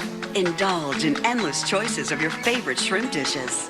While the shrimp are endless, this offer isn't. Come in now for the best value of the year at Red Lobster. I have to say, Corby, it is hard to keep a straight face when you're reading a story in the business section of a newspaper, hearing that while the reason for a major national chain to file for bankruptcy is because of an endless shrimp program. But that is what happened, isn't it? Well, it's one of the reasons there was a death knell to the Red Lobster chain. It was bought by a Thai seafood supplier. Thailand has an enormous farmed shrimp industry. About 80% of U.S. seafood is imported, and I think most of the shrimp. And the problem was that the owner obliged all of the franchisees to buy only its farmed shrimp, not competitors. So they were locked into expensive shrimp. They weren't able to end that endless shrimp promotion. And it's one of many reasons that they just couldn't stay economically afloat. Another one was that Darden, a guy named Darden, became a mighty empire in 1968, founded Red Lobster. It owned its own real estate, but fairly recently, it sold all of its real estate. Yeah. It went into a lease situation. So all of the franchisees were subject to high rents, lost its financial stability. So it was a series of different owners and very bad financial decisions. Let me say, Marjorie and I are not business experts. I know it may shock you, but I think it was Marjorie who said at our prep meeting this morning, so why didn't they end the endless shrimp promotion? Exactly. If that was what was causing them all this problem. You have an answer to that, Corby, please? No, I guess the Thai seafood supplier only looked at owning Red Lobster as a way to pump out its seafood and oblige people to have long, expensive contracts to buy it. Yeah, I can see endless breadsticks, endless salad, endless bread. Very good But analysis. they're cheaper, let's just say, than endless shrimp. I mean, it just seems like for $20, that seemed kind of crazy, I think. I mean, yes, it was just a higher profit margin. But when I read that the owners weren't allowed to buy contracts cheaper from other suppliers, of course they're going to be choked and by endlessly rising rents. I have to say, Corby, I'm a little disappointed you do not see the humor in this. No, we never favor a bankruptcy because it may hurt the workers, and we are pro-worker, of course. But let me repeat for the third time, the fact that it was endless shrimp that brought Red Lobster to its knees doesn't seem right. Doesn't seem right, does it? Or? I don't know. I felt incredibly guilty at the fabulous Boston University reception, mostly for trustees and donors, that I got to crash because I'd spoken. And I went straight for the jumbo shrimp cocktail in the very back of the tent. Was it endless shrimp there or no? It was endless. And Okay. I parked myself there and I kept trying to hide the evidence of all of the various glasses full of That is shrimp. tough. Because, Jim, how often do you get endless shrimp? Exactly. You don't get it all the time. That's absolutely true. But I think we have to ask ourselves. Oh, by the way, this is a great point.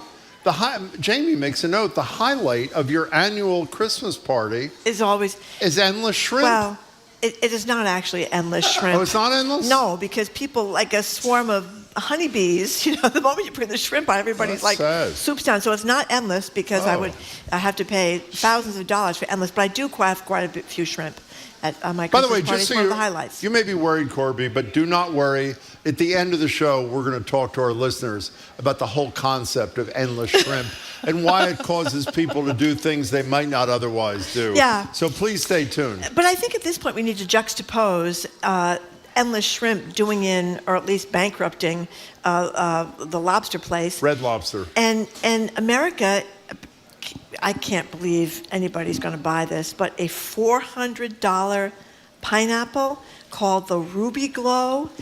people are going to sell this in a store and expect that people are going to pay that for a pineapple? I don't think they will. But when you read the story about a fancy, super sweet pineapple being bred in, I believe, Costa Rica by Del Monte for a very beautiful color, and its distinctive red exterior and sweetness for $395.99. If you read later in the story, you can get pink fleshed pineapple for $15 to $19. It doesn't seem to be this exact one. But, Del Monte is saying, sure, this is going to be a luxury item like caviar. I don't believe it. I will be very interested to see if they actually market it because the supply is very limited now. The story said that boxes of 8 strawberries for $50, each one perfect and incredibly sweet, and Sumo Citrus, which a lot of us have bought. I paid $3.50 per Sumo Citrus because I like the oranges, which are crossed with pomelos and sweet mandarin oranges. They're very good. I don't think $395 will ever fly, but here we are mentioning the name Del Monte on the air. Well, that's true. Giving them publicity for this kind of stunt of us. Now, I consider myself somewhat of a pineapple expert. You are really good. You know exactly when it's I right. perfected the when do you open the pineapple How do thing. you do, what is the trick? It's squeeze them. Squeeze the pineapple. Sometimes you're fooled because the one end of the pineapple, if you get a big one, which is why I try not to get huge ones, will be still hard and the bottom will be soft. So that can be I a thought problem. if it's the green thing comes out easily. I don't think that's I don't think that's it. Yeah, I don't think that works at all. I think it's the squeezing of the pineapple. But if you perfect, as I would modestly say that I have, That's modest, yeah. when to cut into the pineapple. That's great. They're as sweet as they can be, and it's full of juice, and they're so full of juice, and they're just fantastic. I can't see how this ruby glow pineapple could possibly improve on the pineapples I cut in my own kitchen, Corby. Pretty powerful talking there. What do you think, Corby? Would you ever buy a knockoff so-called cashmere sweater that really felt just as soft as a big designer label at Neiman Marcus, but cost a fraction of it? Or would you rather have that imprimatur of the label and know you paid a lot of money and indulge yourself? Yeah, I probably would get the knockoff myself. Yeah, I would. What I would prefer is endless shrimp followed by endless pineapple. That would be what on a serious note, well, I guess that is a serious note if you're going to spend $400 for a pineapple. There's a story in the Boston Globe, why Massachusetts grocery prices are rising so fast. And it says grocery bills in Massachusetts, especially Boston, have been rising faster than in most of the country, even as overall inflation has cooled. And they mentioned, for example, this is incredible. Florida natural orange juice was $1.99, I guess a quart, in 5 years ago. 5 years ago. It's $4.49 now. Now, obviously, that's at the high end of the spectrum. Why is Boston having a rougher go in terms of grocery price inflation than the rest of the country, Corby Kummer? Because of everything we believe in, which is keeping out monolithic national chains that drive small businesses out of business. The very idea that Market Basket, which we all love, headquartered in Tewksbury, beats for market share Walmart and Amazon. It's the triumph of the little guy, the fact that the two national supermarket chains, which themselves are comprised of like 17 each different supermarket brands. They seldom both can thrive in one urban area. They both thrive in Boston with Stop and Shop in one, and I can't remember what the other main brand is, Shaw's, in another. So all these small and medium range businesses that fragment the market in a way we want to applaud because it's local, it's not Amazon and Walmart muscling in. But the Boston Globe piece says this is what's accounting for high prices, because those chains, including Aldi, which is super low priced and establishing itself in other urban areas but not Boston, they drive down prices and unfortunately drive out small businesses, but they give consumers a break by lowering prices. So this was a counterintuitive story. So where does that leave us? I mean, should we be, you don't want to lose your small businesses. On the other hand, people are paying astronomical amounts of money for food. So what's the right route to follow here, Corby? Hope that Aldi comes in, go out to Aldi, stiff your local market, and leave the economic base for your neighborhood impoverished because you went to find lower prices at Aldi or a Walmart superstore. By the way, I've been to Aldi in either no one likes a bargain more than I do. Aldi or in Malden, they're one of the M towns. It's overrated. It really is unimpressive. And there's also no feel. I mean, the beauty, I don't need to go into this in great length. The beauty of a place like Market Basket is you see how long the workers have been there. You know they're treated decently. There's like a community feel. And so it's easy for me as an upper middle class person to say, I'm willing to pay that extra price. But you raised an interesting and unfortunate question, Marjorie, is what do you do if you can't afford to preserve that kind of community-based grocery?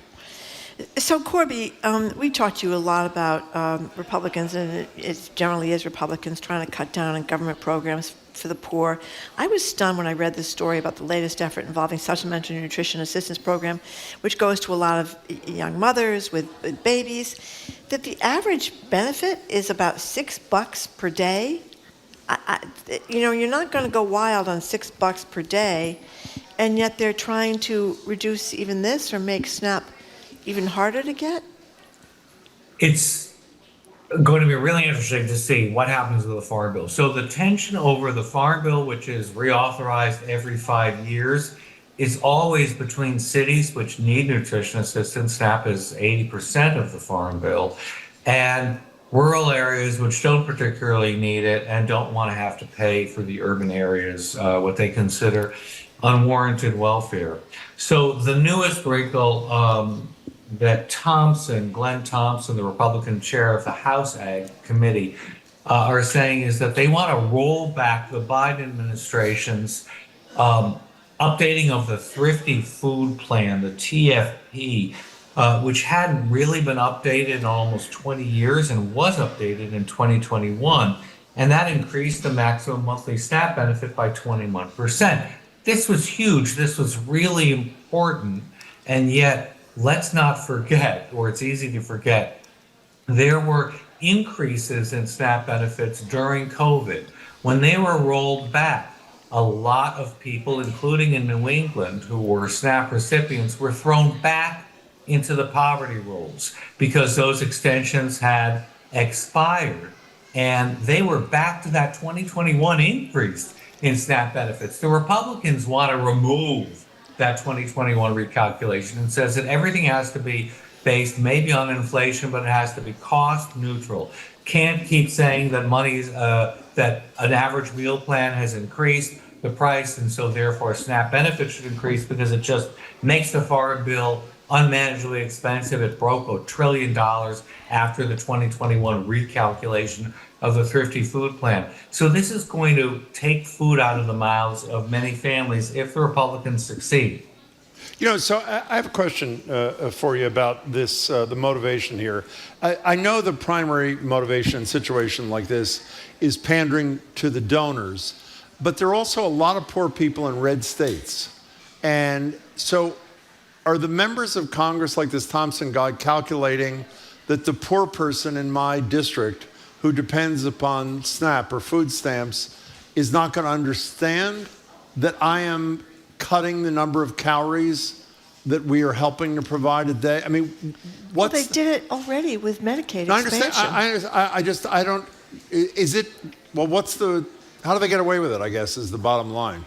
There are so many decades of evidence that people will vote against their economic interests. Yeah, that is unfortunate. Because they like the politics and stated aphorisms of their favorite politicians that, you're asking an eternal question, especially in the U.S. in the past 25 years. By the way, before we leave this, I'm going to aggravate Marjorie because two things. One, she is not liking me telling a story that I've told before, even though I haven't told this one in a couple of years. And two, she doesn't like me telling a story that I've told before where she is the centerpiece of the story. Okay, oh no. So, Corby, you know that the great Jim McGovern, who there's nobody better in Congress on food issues. Here we go. And by the way, Joe Kennedy got us to pledge that we're going to walk with Jim McGovern and him this year when they do that X number of mile walk around food in school. Listen to Marjorie. But this is a much more interesting story. Jim McGovern, I believe once a year, the congressman, goes a week or something eating only the amount of food that a food stamp budget would buy. So inspired by that, I think it was the first year we got here at GBH, we had a couple of people in, somebody from state government, I forget who it was, and an advocate, and they were existing, and they brought in the food, Corby, that they were able to buy with a food stamp budget to show how little they would have to exist on that week. Now, here's a quiz for you, Corby. When they brought in the bread and I think hummus or whatever else, with the only food they were able to afford with whatever was available from food stamps that week, what did Marjorie do in response? Say she'd rather go hungry? No, she would not rather go hungry. She ate it. Ate some of the bread and the hummus. So as a result, what happened I got carried away. People who wasn't thinking. She thought it was like a chef from a restaurant. I didn't who was really coming get that it was all they were going to get to eat for the whole week. Well, it wasn't all they were going to get to eat because they couldn't even eat that because you had eaten it. I didn't eat it all. They didn't eat it That's all. a dramatic demonstration of literally taking food out of needy people's That's mouths. right. That is exactly That's what right. it was. Standing in for the current Republicans. Yeah, it was a terrible mistake on my part. I feel awful. But before we go, I have to talk about one more thing. This is upbeat. I mean, these microplastics that we talk about, you know, they're in breast milk, they're all over our bodies. Now we found out that they are in human testicles. Yeah. Which means Glad you the brought that sperm up. counts that have already been falling for decades because of chemical pollution, we may all be wiped out pretty soon at the rate we're going between the chemicals and the microplastics. What's a man going to do? You know, you're inviting some salacious replies. Go right ahead. Be very worried about his sperm count. So this is a correlation. It's really alarming to think that the microplastics that are everywhere in our body and in our cells are in parts of our body we thought we were protected. Exactly. And here, you know, in the testes, which produce sperm and are producing less sperm. Yeah. There are probably other environmental factors that have been contributing to the fact that for decades, sperm counts have been falling in men. But the fact that this is in placentas, these microplastics, they're in breast milk, they're in human blood, they're everywhere and in the deepest oceans. It's very alarming. Now, the mechanism for microplastics leading to reduced sperm count, it'll be very good when scientists find that evidence, but the correlation is really strong. This is still correlation, and it's really alarming. You know, by the way, you mentioned before Marjorie was giving life to the expression taking food out of the mouths of whatever. Yep. This gives meaning to the notion, that old question, is that microplastic in your testes, or are you just glad to see me? Have you ever heard that expression? Yeah, but even if you're glad to see her, you still might not conceive. Yeah. Well, that's a very good point. Well, it's just been I a shouldn't grim have said week that. for things we didn't think would be in our No. bodies. After that What else? RFK story about RFK Jr. about the Oh, worm a in his worm brain. in your brain, yeah. Then we found out that billions of people have worms. What? Let's go to the what to do about it question. So Europe is mandating, for example, paper containers for shrink wrap vegetables. Europe is doing a lot to reduce these microplastics. They're always way ahead of us. We are. The U.S. hasn't begun regulating that. No. Has anybody looked at their God testicles to see how that's working out or not? Well, you know, that would be an interesting visual. Okay. It's we got worms and we've got microplastics. I don't In know our what else we got. testicles, Yeah, that's head right. to Well, toe your or testicles. head to whatever. Yeah, that's right. Excuse me. Obviously not your testicles. Exactly, 'cause I don't have It's a little any, Jim. selfish for you to be saying. Well, you know, if I were a younger woman, I'd be worried about that's true. microplastics in breast Yeah, milk. I I mean, got it. how horrible is Okay, that? enough of this. Okay, but we're doing nothing about it. 'cause Goodbye, that's Corby. what we Hey, do. Corby, congratulations on your commencement speech. Yeah. It was great. Congratulations on being invited. You did a great job. Be well. Corby Kummer, thank you very Corby much, Kummer. and congrats as well. Yep. Corby is Executive Director of the Food and Society Policy Program at the Aspen Institute, a Senior Editor at The Atlantic, a Senior Lecturer at the Tufts Friedman School of Nutrition Science and Policy. Okay, up next, Boston Globe travel writer Christopher Muther joins us to talk about his recent trip to Abu Dhabi, as well as the biggest cruise ship on Earth and airplane nastiness. People just cheek to jowl, trying to grab the overhead bags, shutting each other off at the baggage rack, all the disgraceful stuff going on the airplanes. You're listening to Boston Public Radio, 89.7 GBH. We are broadcasting live from the Boston Public Library and streaming online at youtube.com/. Local news. You're listening to 89.7 WGBH, HD1 Boston, online at gbhnews.org. GBH News with NPR. What matters to you.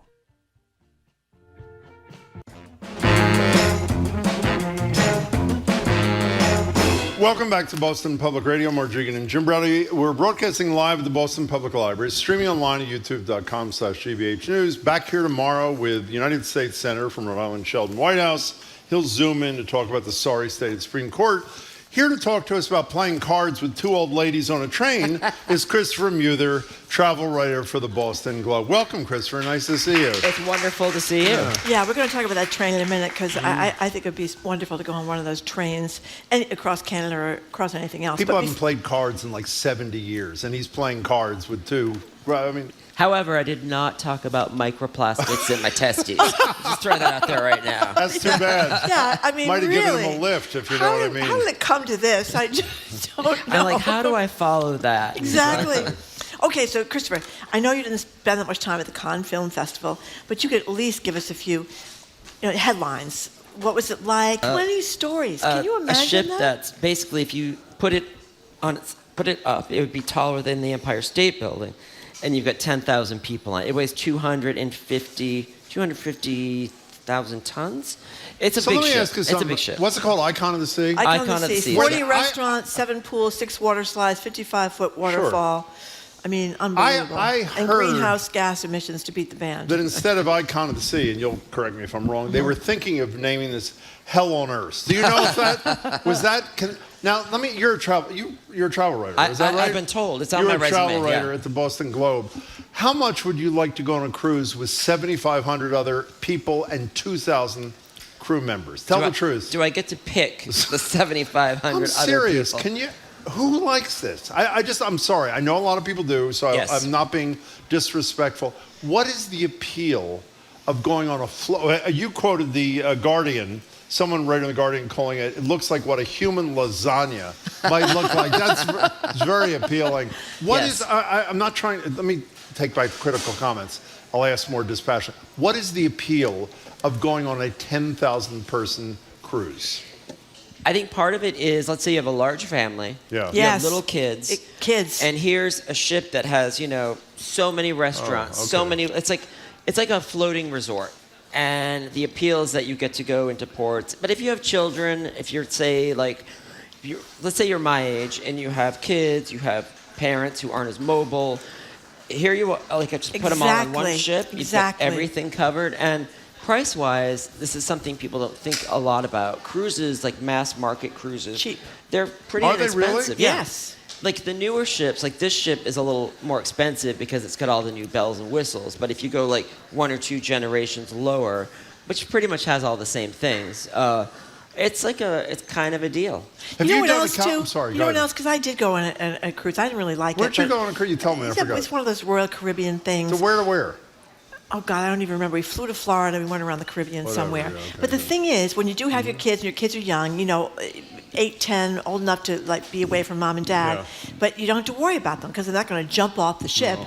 So they can go to all these kid-centered things, and mom and dad can hang out drinking at the pool, or they can go to see the shows. And the shows are Broadway quality shows on these ships. They have amazing performances that are all part of the deal. Plus, you can eat as much as you want. And I don't know if you can drink as much as you want on all these. Maybe that you have to buy a package for it, but still. I mean, I get it. I didn't particularly like it, but I get why people do it. And especially, you're right, with the older, the grandparents, the great-grandparents, they can just sit in the deck chair all day long and you don't have to worry about anybody. Okay, well, that's totally unconvincing. 2 things.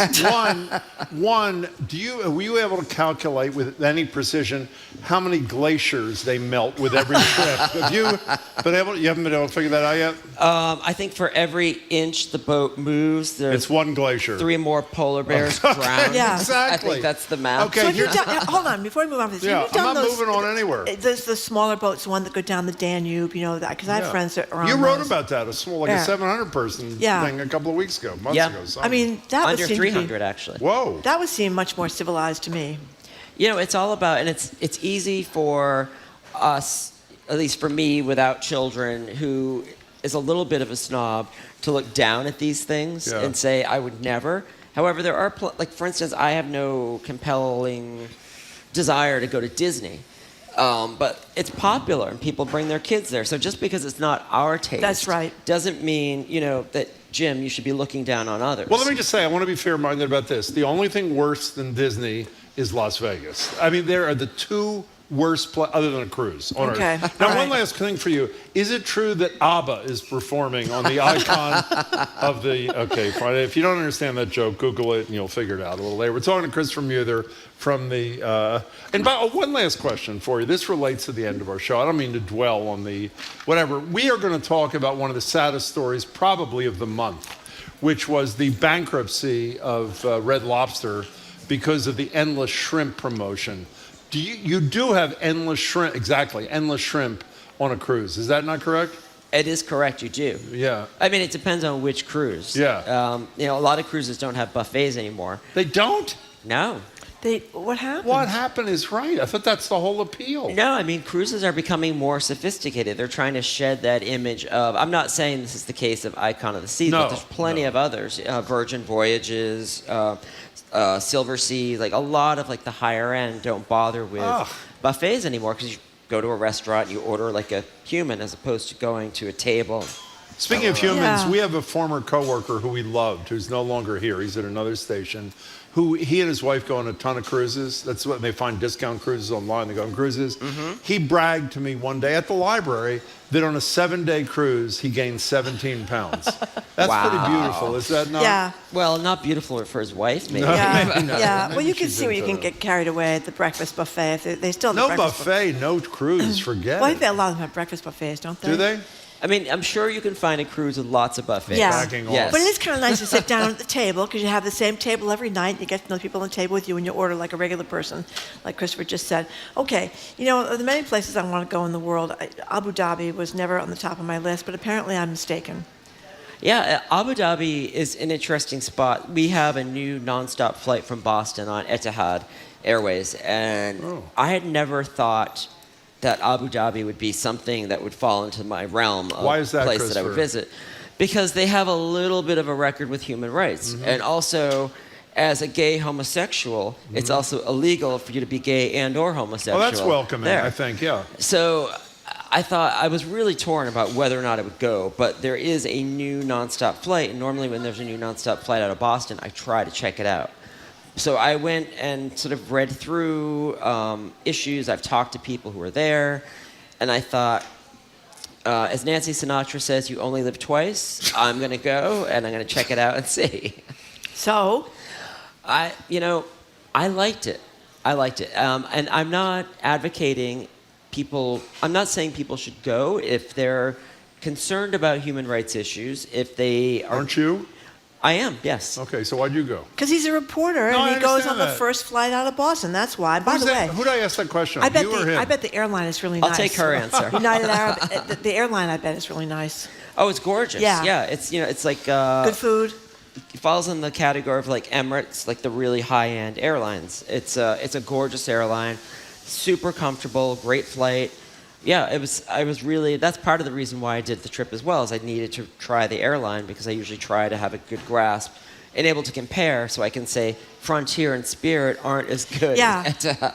And what, did you get a meal that you didn't have to pay $15 or $20 or $30 for? On the plane? Yeah. Exactly, yes. Yeah, that's the other thing. I wasn't nickeled and dimed on the plane. I don't fly very much, but the last time I flew, it was pathetic. It was like you felt like you were in a cattle run out in the middle of Wyoming in 1880 or something like that. And I understood why people that are millionaires and billionaires fly privately, because it's awful. I mean, talk about melting icebergs, though. Taylor Swift, #1 iceberg melter on the planet. Disgraceful. Hey, before we leave this, how much is the round-trip flight to Abu Dhabi from Boston, roughly? And how much does it cost to vacation there? So the round trip would be like $600 or $700. 100.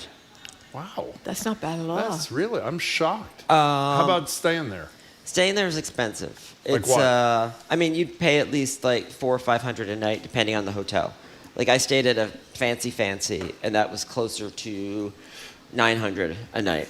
But again, one of the things that I was stressed about going to Abu Dhabi, which I really enjoyed, is that there's a lot there I wasn't expecting. I went kayaking, I went to beach clubs, I went to these beautiful palaces, this amazing mosque.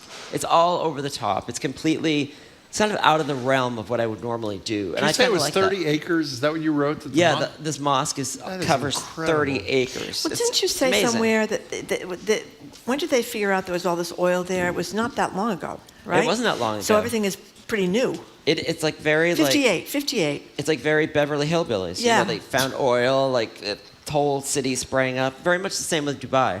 And the other thing I would just throw in about Abu Dhabi is that they're really now making a play to be like the cultural center of the Middle East. There's a Louvre there. There's going to be a Guggenheim, Abu Dhabi. There's going to be this amazing natural history museum. So again, it's like one of those places where I normally wouldn't have put it on my radar, but I'm glad that I went. You know, Buddy Epson is the honorary mayor of Dubai. You know that? I don't know if you're aware. Look that up, too. So the one trip that both Marjorie and I would love to go on is you do these train things. I'm serious, envious about. You did one, what are they called, the Maritime Province? What's the most recent one you did? It sounded unbelievable. Yeah, it's the Maritimes, the Canadian Maritime. So where's from where to where? Starts in Montreal, ends in Halifax. As in Nova Scotia. As in Nova Scotia. So it's Quebec, New Brunswick, Nova Scotia, and it's about 22 hours. I did it both ways, so I got 44 hours, and it starts evening in Quebec. In Montreal. You have dinner, you watch the city fade away, and you just go up. The thing that's interesting about it is the whole route is up above Maine and then down. It's almost as if it's trying to avoid Maine. Oh, but that's how really? far up you go. Huh. And it's just like such a lovely experience. I went at the end of March, beginning of April, and I went to bed in Quebec, woke up in New Brunswick, and there was beautiful snow. The sun was beaming. It was like winter. It's like it had all of these change of seasons. It was incredible. So it was just such a wonderful experience. And the thing that I really like about train travel is the romance of it. Yeah. I totally agree. Sitting down for dinner at a little restaurant, the white tablecloths. There's waitresses. There's like a beautiful menu. They choose wines from like the local vineyards along the way. It's a really, really wonderful experience. And the food was great. Speaking of great, food, yeah. And when you talked about waking up and you open up the blinds and you're just looking out the window, and the window's pretty. It sounded like it was a fairly good sized window. Yeah. Right. And then you just and the dining car is cloth tablecloths. That's and great. nice, and the food was much better. But you said they dumped the observation car, though. Why that? Like you said, would be the great attraction. Why again? In this particular case, it's sort of a long explanation, but it's because they got rid of a portion of the track in Halifax where they used to turn around. And so because of that, the logistics made the observation car difficult to have in there. But I will say, I've done this, not this route, but I've done a similar overnight on Amtrak. And now this Canadian is called Via Rail, which isn't like the fancy Canadian rocky trains. It's more like it's more like Amtrak. But this experience was much more, I'd say, refined than Amtrak, even though price-wise it was fairly comparable. But my room was much nicer. The train in general was much nicer. These trains were built actually to go through the Channel, and then the service never ended up happening. So Via Rail in Canada brought them over. And my room had a shower. That's incredible, and actually. a bed, and it was. It's small, but it was wonderful. Were there endless shrimp, or were there not? I'm sorry. It was catch your own. But you also said people were much nicer, and then we found out these poor Amtrak workers, when they went out on strike there, they couldn't plan their schedule or get days off at certain periods of time. They were called in last minute. So I get why they're so grumpy all the time. I think some of it's been fixed, but not all of it, right? Yeah, I don't think all of it's been fixed. However, that, you think about someone like Jim who's grumpy all the time for no reason. And then the Amtrak employees, they're it's customer service. It's customer service, exactly. By the way, the reason, and I don't want to get into this with you, the reason he is able to say relatively correctly that I'm grumpy all the time is he's never been with me when there have been endless shrimp. So, okay, so Christopher, you raised one of the great issues that I think everybody's ever flown deals with, is the nightmare of the exit off the plane. Yes. Now, you don't have to describe the problem. Everybody knows what it is. You attempted to come up with solutions, even though I must say I think you left out the most important one. I'll get to in a minute. And then you did a second piece with what are they called? Reader feedback, thank you, with their ideas. So give us what you thought were the most important elements of conquering the nightmare of the airplane exit once it lands. Yes. There's so much anxiety wrapped around it. There is. And for me, it begins when the plane lands, the seatbelt sign dings off, and people immediately jolt up. I know, it's incredible. It's like, where are you going to go? I don't understand. It's like, if you've been on an airplane one time previous, you know that the door doesn't swing open and they say, welcome to Boston or welcome to Miami. You're going to be on that plane. So I think that's sort of where the snowballing begins of the process. So why don't didn't you propose, I think you proposed, or a reader proposed, that they exit the plane, like you board the plane, meaning you row say by row row. 7 and 8, get up, and the rest of you shut up and sit down. Yeah, I mean, during the pandemic, one of the great things I experienced was people getting off a plane and flight attendants calling them off, row by row, starting with the back. And it was faster, smoother than anything I'd ever experienced before. And all I kept thinking was, please let this continue. Please let this continue. And of course, it didn't. Why start with the back? Oh, it's much more efficient that way. It is? Oh, yeah, because if you start at the front, sometimes you have people who are like... struggling to get their bags, that kind of thing? Yeah, they had to go backwards to put their bags Well, that's what you ignored. I'm so glad you brought that up. The single most, I mean this sincerely, biggest problem, which you just touched upon, but I don't think you did in your column, is that we are allowed, when some a-hole who's going to the back of the plane puts his or her overhead in the front of the plane, that means by the time you board in the front of the plane, you have to go to the back of the plane to dump your thing. And so when the plane lands, you got to struggle through like roller derby to these people. So the solution is the flight attendants, I know it's tough, should not allow you to put your overhead anywhere except over your damn head. Wouldn't that solve a huge part of the problem? For me, what solves it even more is not allowing overhead I'm with you. carry-on luggage, which this is like one of the biggest points of contention that I have with readers back and forth is they'll say, well, it will get lost, blah, blah, blah. What I think airlines should do is reverse what they have now, which is charge to bring a bag onto the plane, check bags free. I love it. That way there isn't... So when you think about boarding and deplaning, the biggest obstacle to making it go smoothly is carry-on bags. And that just begins with people bringing on bags that are too large already, bringing on too much, and then, as Jim was saying, that whole sort of like Tetris, people putting in the wrong places, therefore people having to like scurry back and forth. It's like, if all that is eliminated, things would be so much easier. What if we gave, just as an idea, what if we gave people who you're assigned, let's say, row 4, and you have a little tag that says row 4, if you attempt to put your overhead until they do your reform, behind it you get like an electric shock. Little taser. Seriously, you'd never do it again. Collar? Would you ever do it again? Yes, No, sure. you wouldn't That's do it right. again. You don't have to wear the collars onto the plane, absolutely. Implants a chip. It gets you quickly, No, I like that I think that's a good idea, I like Jim. that idea. We've had enough of this on the plane. I mean, it's horrible. I just one last question. We're out of time here, but what is it? Do people get... Do airlines, I mean, they're packed. These planes are packed, so obviously people are flying on them.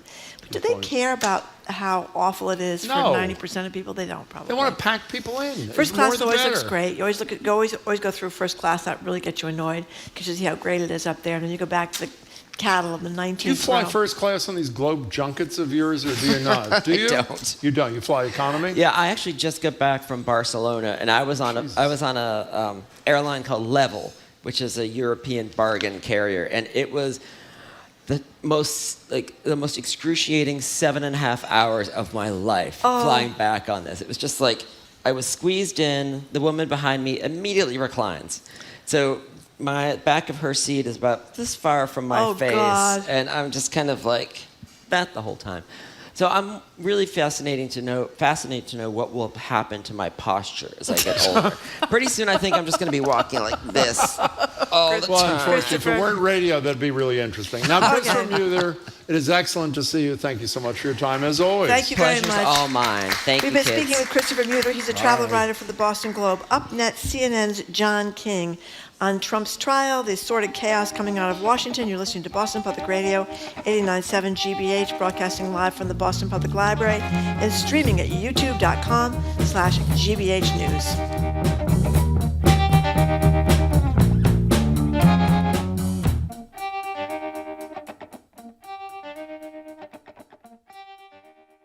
GBH Music invites you to celebrate the 125th anniversary of a musical legend at Jazz Now, a salute to Duke Ellington. This tribute concert will feature performances of Ellington's best works, performed by the Aardvark Jazz Orchestra. Explore the music of this iconic jazz pianist, composer, and bandleader either online or in person. This event will take place on June 6th. Tickets are limited. Reserve yours now at gbh.org/events.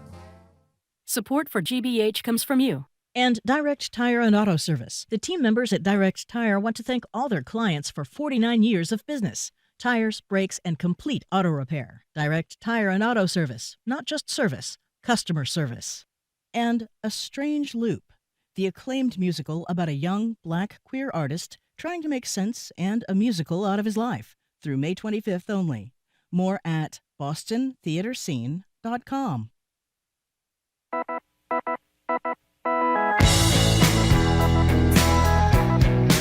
Welcome back to Boston Public Radio. Mark Regan, Jim Browdy. We're live at the Boston Public Library, streaming online at youtube.com/GBH News. We're back here tomorrow. We'll be joined via Zoom by Rhode Island United States Senator Sheldon Whitehouse to talk about his favorite subject and ours, Supreme Court of the United States, plus Shirley Young, Julia Kayam, and Cy Montgomery. We're joined now on Zoom by John King. John is CNN's chief national correspondent.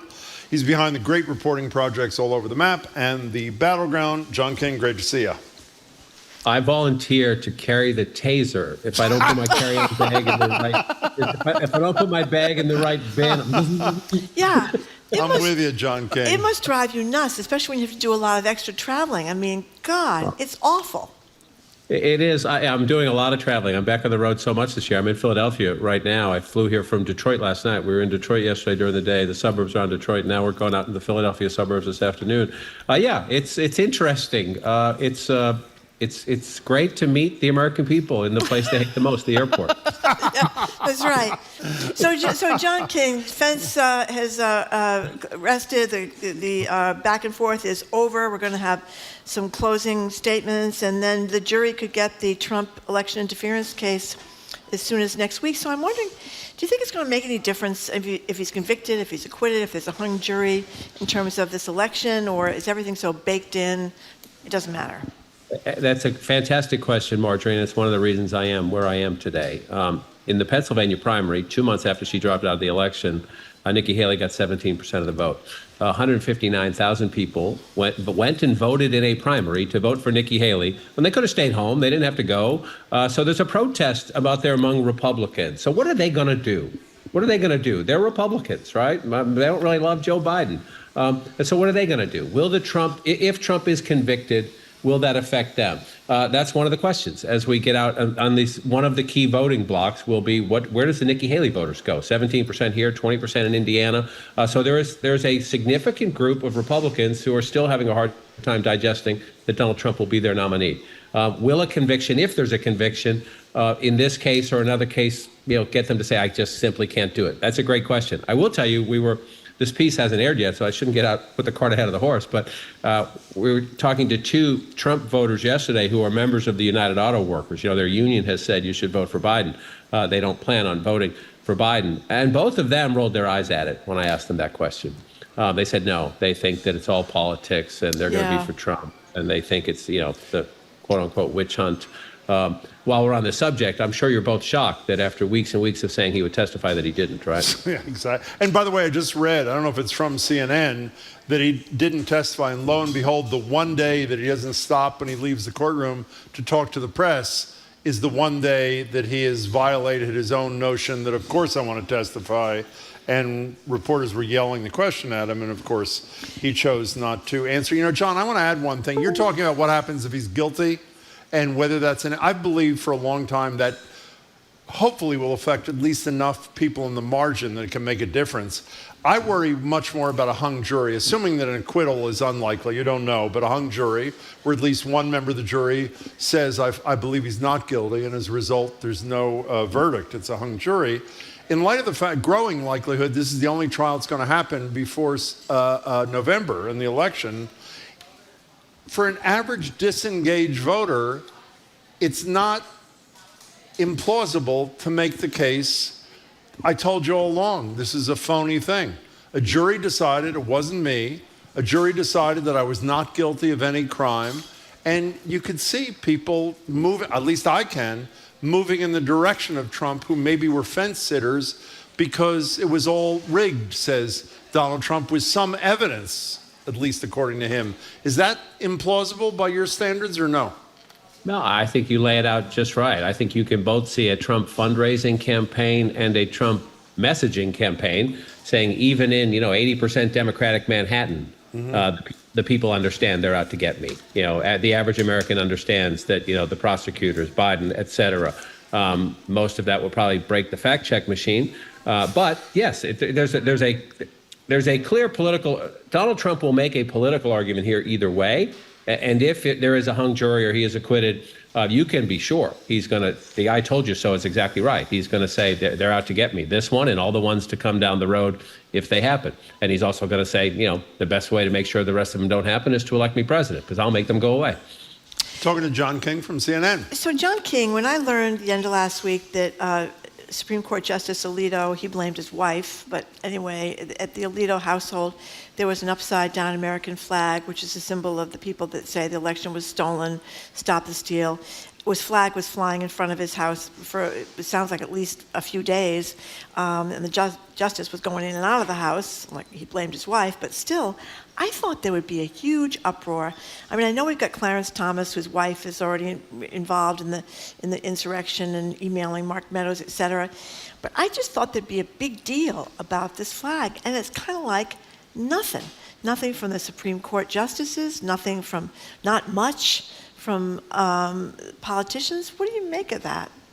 So this is, again, one of those questions in this age of tribalization and polarization of who do you ask the question to, right? Because I was walking in one of those Detroit neighborhoods yesterday, and a guy has on his front lawn, you remember Calvin, the cartoon character? Yeah.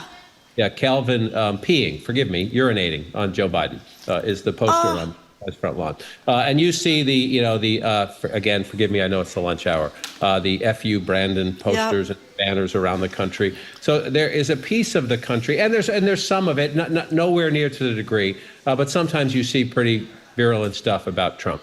Nowhere near to the degree you see especially in rural America and in Trumpy America about Biden. But so there are some people who somehow have just, remember when we were raised, you respected the office, you respected the president, whether your parents voted for that person or not, or whether you supported that person or not. It was the office, it was decorum, it was rule, it was our institutions had value.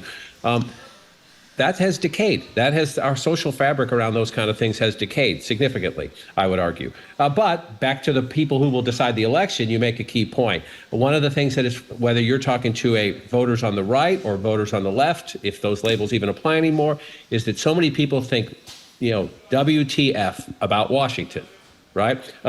These people, what are they doing? A Supreme Court justice, sure, blame your wife, flying a protest flag, essentially, an pro-insurrection flag with that symbol. The age of everybody, the isolation of everybody, the lack of accountability for everybody. If you put term limits on the ballot right now, whether it was for the Supreme Court or for the Congress, forget about it. You want to talk about a bipartisan movement in America? Yeah. That would be. Well, I'd be for that myself, actually. We fought about that a million most polls times. through the years say they don't want term limits for their own member of Congress, but they would support term limits for Congress as a whole. So bottom line is we can expect nothing from anybody in the Supreme Court or anybody else. It is the ultimate club, right? Okay. And so the fact that they would not, after all the Clarence Thomas disclosures, even if you want to defend Clarence Thomas, right, say in the age we live in, let's have full transparency. Right? You don't even have to take sides on that one. That this is a reminder to us that in the internet age, where John King can be in Philadelphia, Pennsylvania, on Zoom with Jim and Marjorie at the Great Public Library in Boston, there's just no excuse for a lack of transparency about where the money's coming from, what you're doing, if you want to take public office. And, yeah, it's a burden to take public office, and we should have some grace for people who want to take these jobs. But at the same time, they should have some accountability to us, and it's pretty easy in the internet age to let us know where you're going, who gave you the money, who paid for the trip. Why is that so hard? We're talking to John King, and we're obviously going to talk to Senator Sheldon Whitehouse about the Supreme Court tomorrow, since this is his obsession, and I mean that in the best way. So CNN got the first debate in late June. I, who have no sourcing information at all, am convinced it's never going to happen. Without disclosing internal concerns or discussions, are you convinced it's going to? I mean, I am stunned Trump agreed to these conditions in a nanosecond. No crowd, mic turned off, all this sort of thing. Are you convinced it's going to happen? I do believe it's going to happen. I do think that I think that Trump has it in his head that just him standing next to Joe Biden is going to convince a lot of voters that you want Trump because Biden's not up to the job. Mm-hmm. And I think that I believe, I'm about to speak a sentence. Ready? I believe that Donald Trump thinks that to be true when he says that. A lot of what Donald Trump says is not true, or bends the truth, or breaks the truth. That is and the people around Donald Trump believe that.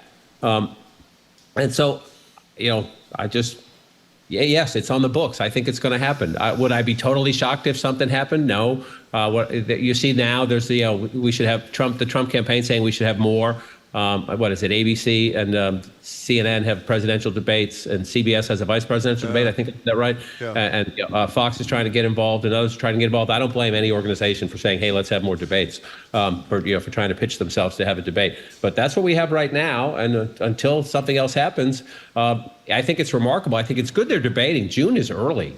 I know that one of the arguments from the Trump campaign was let's have a debate before early voting starts. I agree with them. But yeah, I agree too. I agree. I think the more debates and the earlier the debates, the better.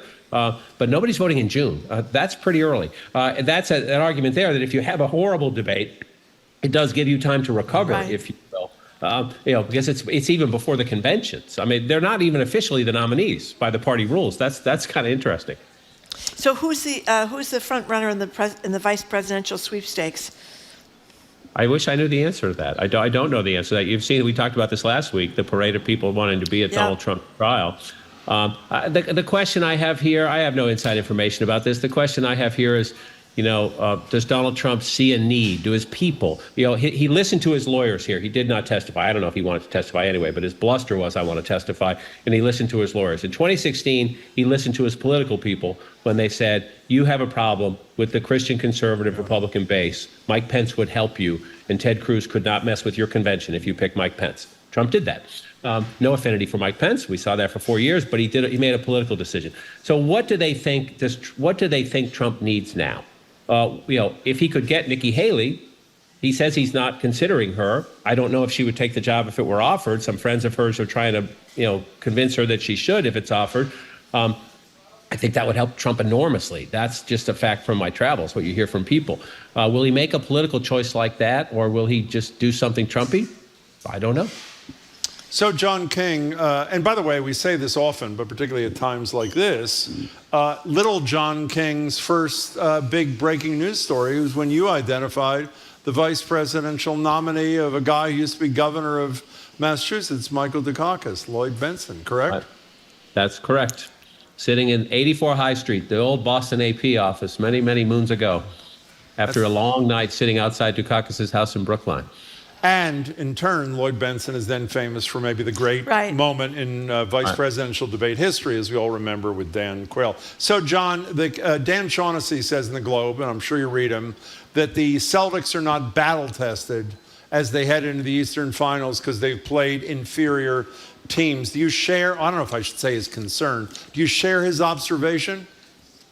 Well, those were not the deepest teams, and the Celtics had two good series with, if you want to take the game two where they left the planet. In both series, they left the planet game two, and look like they never played basketball before, didn't care to play the entire game. Without Porzingis, I would look at it this way. Indiana is a well-coached, very disciplined team. And so the Celtics are not going to be able to take time off in the middle of games. I think if you look at the depth, especially, I guess Porzingis is not going to play in game one. We'll see, how long it's that one's getting curious for me because he completely changes that team, the dynamics of the Celtics team, both in their depth and the way they play the game. On paper, they're a far superior team than Indiana, but Rick Carlisle's a great coach. Indiana has very disciplined young players. They're exciting. They have a lot of energy. Here we go. Sounds like a nervous Celtics fan to me. Yeah. I'm a nervous Boston everything fan. If you're not nervous, then you're not from here. Well, Charles Barkley who's got to get his rear end to Minnesota. Yeah. Heard that. What's the guy that's injured? Get your ass to Minnesota. Yeah, get your ass to Minnesota. That's right. Who's the guy that's injured? I can't pronounce his name. Porzingis. He just said, yeah. Charles Barkley says without him, the Celtics can't win. I don't know that they can't win, but Porzingis, just because he's a big man who can shoot deep threes, but also go inside, he just has fundamentally changed. He makes Tatum and Brown, and he makes everybody else, no matter who it is, whether it's the 12th guy on the bench or the stars, he makes everybody on that team better because it just makes it gives the other team fits. How do you defend? The Celtics can put 5 all-stars on the floor. 5 guys who could easily be all-stars on the floor at one time. That's pretty extraordinary. And there's no team in the league that can defend that if they're healthy and if they're playing well. Good luck to your team there, John King. Amen. I hope you have some good news next week from the Philadelphia suburbs, John.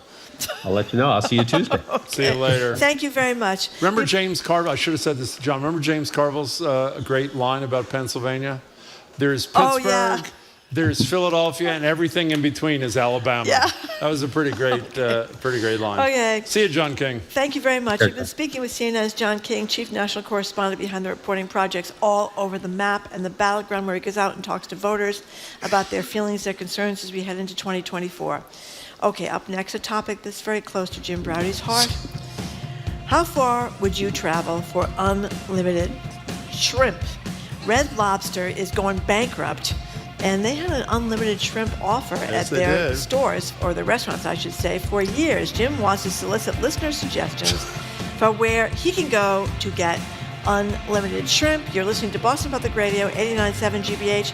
We're broadcasting live from the Boston Public Library and streaming online at youtube.com/GBH News.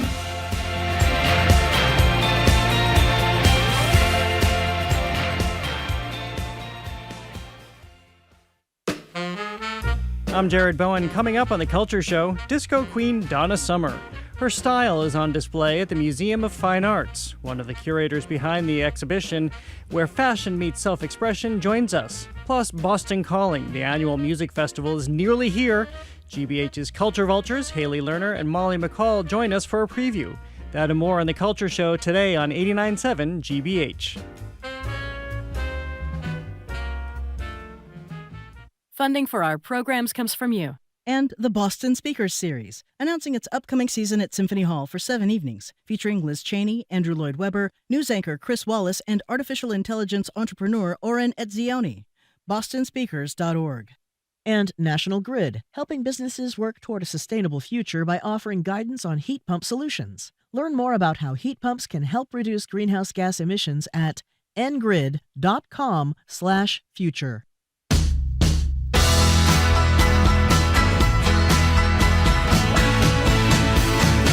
Welcome back to Boston Public Radio. Mark Regan, Jim Browdy. We're live at the Boston Public Library, streaming at youtube.com/GBH News. Tomorrow, United States Senator from Rhode Island, Sheldon Whitehouse, zooms in to talk about the Supreme Court. Friday, Congressman Seth Moulton is in to talk about, with us at the library, to talk about what's going on in Gaza. You know, last summer, we've mentioned this about 3,000 times during the show today, Red Lobster made $20 endless shrimp a permanent menu item. Been a successful limited time production for Red Lobster for years, but the permanent chain ended up costing Red Lobster millions it didn't have and drove them to bankruptcy. So we did some research. Sadly, the closest Red Lobster is in Hartford, Connecticut. Would you drive that so far while supplies last? The number is 877-301-8970. This is not just about shrimp, by the way, this discussion. We want to know the psychology behind all-you-can-eat food options. Why does it drive some people, who remain unnamed, there may be one of us in this little panel here, to throw away any sense of social decorum and stuff themselves to bursting? Is it simply the notion you might be getting a good deal on a meal? Does it activate, I don't know, some survivalist in you? You must nourish your body because you don't know where your next meal is coming from. Again, 877-301-8970. If not Red Lobster, what chain would you drive across state lines to get your fix? Are you like Jared Bowen, for example, who can't get enough of those endless breadsticks and salad from Olive Garden? The number's 877-301-8970. You know what's perverse about this discussion? What? I am somebody who would run to a high-quality, all-you-can-eat meal like an endless shrimp thing. I like shrimp. I don't love shrimp. I would go there in a second if it was local, but I can't answer my own question. I have no idea why. Why am I not happy with 7 shrimp as opposed to the potential of having 107 shrimp? I don't even know. I hate the feeling when you're so stuffed, as I say, that you think you could literally explode. You have to waddle out of the restaurant. That's not enjoyable. So if you were to ask me as a major practitioner of all-you-can-eat food, what is it that attracts you? I don't know. You say this all the time, Jim, What? that you love a bargain. I know, so but you think you're getting something, on the cheap. Which is that it? I mean, how sad is that? What I think is incredible is that Red Lobster had this $20 endless shrimp promotion. Yeah. And they kept doing it until it drove them into bankruptcy. Yeah, why didn't they stop the endless shrimp promotion? Well, it was an endless promotion. The endless shrimp, endless promotion. They couldn't help themselves. But there's a theory about why Americans love to go stuff themselves at buffets. Oh, I don't even know what is it. Well, it says Americans love big things. We just love more, said this woman that's a data analyst whose 5-day trip to Las Vegas with her husband and friends included 4 buffets. We just love more. I'm not saying that's good, but I'm just saying that's who we are as Americans. Well, so that's her her theory.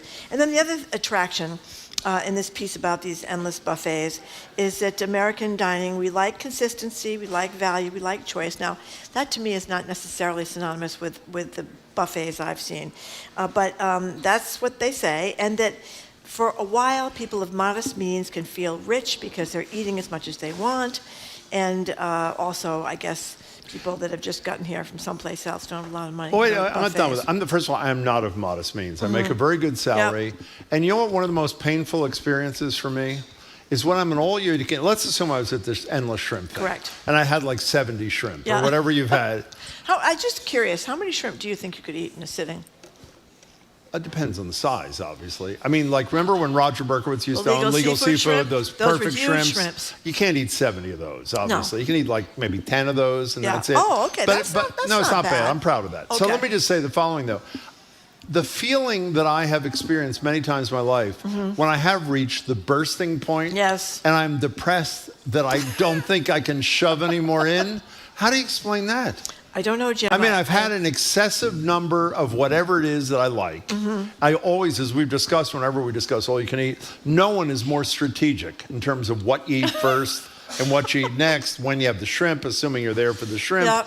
But I feel like heartbroken when I get to the point where I have so many things that I've eaten that I simply can't shove any in anymore. Or your stomach is just bulging to its furthest point, and you can't hard to get out of the chair. I don't know. You don't even know. By the way, occasionally you have that feeling. I know you haven't had it.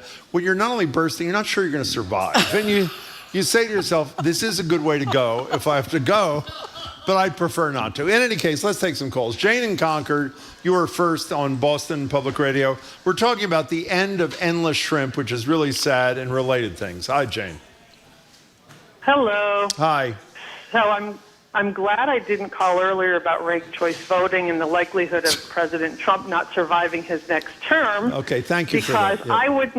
Because I would not travel anywhere for endless shrimp. Oh. I love all you can eat. Yeah. But farmed shrimp is like it's farmed in its own waste, and the water is totally polluted. And it's horrible for the environment. Yeah. Sorry to be gross. No, that makes it a little less interesting. But it's really bad for interesting. the environment. Yeah. And if you taste it and think about it, a lot of shrimp tastes really horrible of chemicals now, too. Oh, God. Okay, well, that ends that discussion. Jane, thank you for sharing that factoid with us. Here's somebody else who texts us, says, I drive down to Connecticut to go to Red Lobster at least 3 times a year. It's a nice one-day road trip with a friend, so I guess they don't care about the pollution. And somebody else, we've talked about this before, Nordic Lodge in Charleston, I can't believe we've not gone yet. Pay $100 for all-you-can-eat seafood and many other foods. I think they throw you out after 2 hours. I think it is 2 hours, But you could probably eat a lot in 2 hours. 877-301-8970 is the number to call. You know, if you haven't been to as many of these all-you-can-eat places I have, I think it's a fair statement. Most people you encounter at all-you-can-eat places look like they've eaten another human being before they came to the all-you-can-eat place. They're rather large. That could be. But Rachel in the car points out What'd she she's got say? a bunch of teenagers, and then you can take them there and they can eat all they want without breaking the bank. And that's another feature, too. That I understand. You know, if you that have a part bunch I of understand. Kids, it's like when you used to go to the Ground Round. You probably don't remember Ground Round. They used to have Ground Rounds all over the place. Oh, yeah, and sure I do. They would weigh your kids when they came in. I remember that. And if they weighed 90 pounds or 70 pounds, that's how much you paid, 70 cents or 90 cents. And then you could have like 2 cheeseburgers and an extra hot fudge sundae and all that kind of stuff. Let me ask you, Jamie, can you do me a favor? You know that, what is it called, the website? The International International Federation of Competitive Eating. See what the world record for number of shrimp eaten at one of those eating disgusting things is. I'm curious to know. Carol in New Hampshire, you're next. We're talking about endless shrimp and related kinds of things. Hi there, Carol. Hi, Tim and Marjorie. I have to agree with your first caller, Jane, Yeah. that when you're eating all-you-can-eat shrimp at Red Lobster, you are eating shrimp that is farmed probably in Thailand, where the water is, well, they've cleaned it up a little bit, but I wouldn't touch one. Okay. And I am pretty picky about, you have to realize when you go to any buffet that says all-you-can-eat, they are serving you the lowest of the lowest grade food available on the planet, and who wants to eat that way? Yeah. God. Seriously, though, cost-wise, they're not giving you the best. They can't. Well, you've made it a little less appealing to me, I have to say, the first 2 callers. So let's assume that it was not like disgustingly farm-raised. What's your approach to the general all-you-can-eat, where it's healthier kind of thing experience? Are you into that or you're not, Carol? I'm really not, but years ago, when we were much younger, we went out often with a couple, and we used to go to an all-you-can-eat Chinese buffet, which they loved. And I remember walking into that place, and the proprietor would see them coming in and look worried because they could put away. I couldn't believe how much those 2 could eat. Carol, my best friend in the beginning of law school was a guy named Jake Smith, who I met in the library on day 1 of law school in bare feet and overalls, which I think gives you a head start on where he is. We used to go to something called Steak and Brew in Greenwich Village. We went to NYU Law School. And at Steak and Brew, we would go in just before the all-you-can-drink beer ended, because you could order tons of pitchers. And right after that began the all-you-can-eat steak. And on my honor, I'm raising my right hand, on more than one occasion, the manager came over to us and said, I will forgive the bill if you 2 just leave. So we really elevated it to an art form. Carol, thank you very much for the call. We appreciate it. 877-301-8970. By the way, we don't need to hear anymore. We appreciate the calls, how disgusting the shrimp are at Red Lobster. I guess we're talking more generally about that appeal. Do we have the answer to the shrimp thing? We do or we don't? We do. Okay, here it is. According to Major League Eating, the number 2 guy behind Johnny Chestnut, who wins the hot dog all the time, is somebody from Oxford, Mass. Jeffrey Esper. Wow. As comfortable eating 83 slices of pizza in 10 minutes. 83 slices of pizza. That's a lot in of pizza. 10 minutes, as he is eating 281 Hooters wings in the same amount of time. He won the congratulations to him. His mother must be so proud. He won the 2023 shrimp eating contest as Jeff Esper. He ate, this is not that much, in 10 minutes, 16 pounds, 11 ounces of shrimp. Now, if you figure 16 pounds of shrimp is a lot of shrimp. So that is a lot of if you shrimp. assume that there are like 20 shrimp in an average pound, that's 350 shrimp, give or take a little. in 10 minutes. That's even a little bit much for me. That's disgusting. Yeah, that's really what. Karen in the car says. Jeff Esper, if you're listening, please call 877-301. I'm serious, 8970. What? Karen in the car answers your question about your eating until you're stuffed. Yeah, what is it? She said it's called greed and gluttony. I think it is. 2 of the 7 deadly sins. Are they? They are. Well, by the way, I agree. I think greed is. I think it is. I don't know if I'd call it greed. It is the desire to get a good deal is really something that drives me and people like me, and that's the ultimate good deal. Okay, let's go to Kate. Could you eat 350 shrimp in 10 minutes? No, I don't think so. That's I don't think so. You know how much? That's 1 every 2 seconds. That's a lot. Well, you go to these. I mean, I covered these when I was at the Herald. These food eating contests. They're really horrible. Could you eat 83 pieces of pizza? You see toward the end how they can't bear to put anything else down their throat, and they're stuffing things down, and they put the hot dog buns in the water to wet the buns before they put them down. How can that taste good? A wet hot dog bun. Oh my God. By the way, here is a little sound from Seinfeld that is apparently exactly on point. Here it is. No one in the park is going to be able to see it from there. Well, why don't we just put a monitor on the skybox? Hey, George, the ocean called. They're running out of shrimp. That's a pretty good line. 877-301-8970. Kate from Duxbury, hey. Hey, how are you? Jim, also Kate from Duxbury, psychic in the red dress. Oh, Kate, how are you? Good to talk to you. I'm good. How are you? Great. So I'm small, pretty much. Yeah. So an all-you-can-eat buffet is wasted on me. Oh. But my late Irish mother thought she solved that problem because she would go to a seafood buffet and say it wasn't fair she couldn't eat enough, so she lined her handbag in plastic. I could do that. And would throw the shrimp into the handbag and take it home. God. Can I tell you, I would have loved your mother.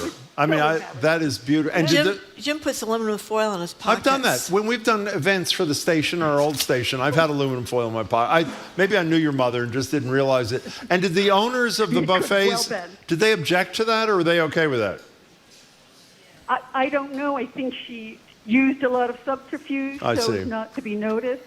She did that, but she would come home with a handbag full of shrimp. She sounds like a fabulous woman. Kate, thank you for sharing that story. We really appreciate it. That's a beautiful story, actually. Here's John from Charlotte, Vermont. I guess we had him on the show before. He says, Charlotte.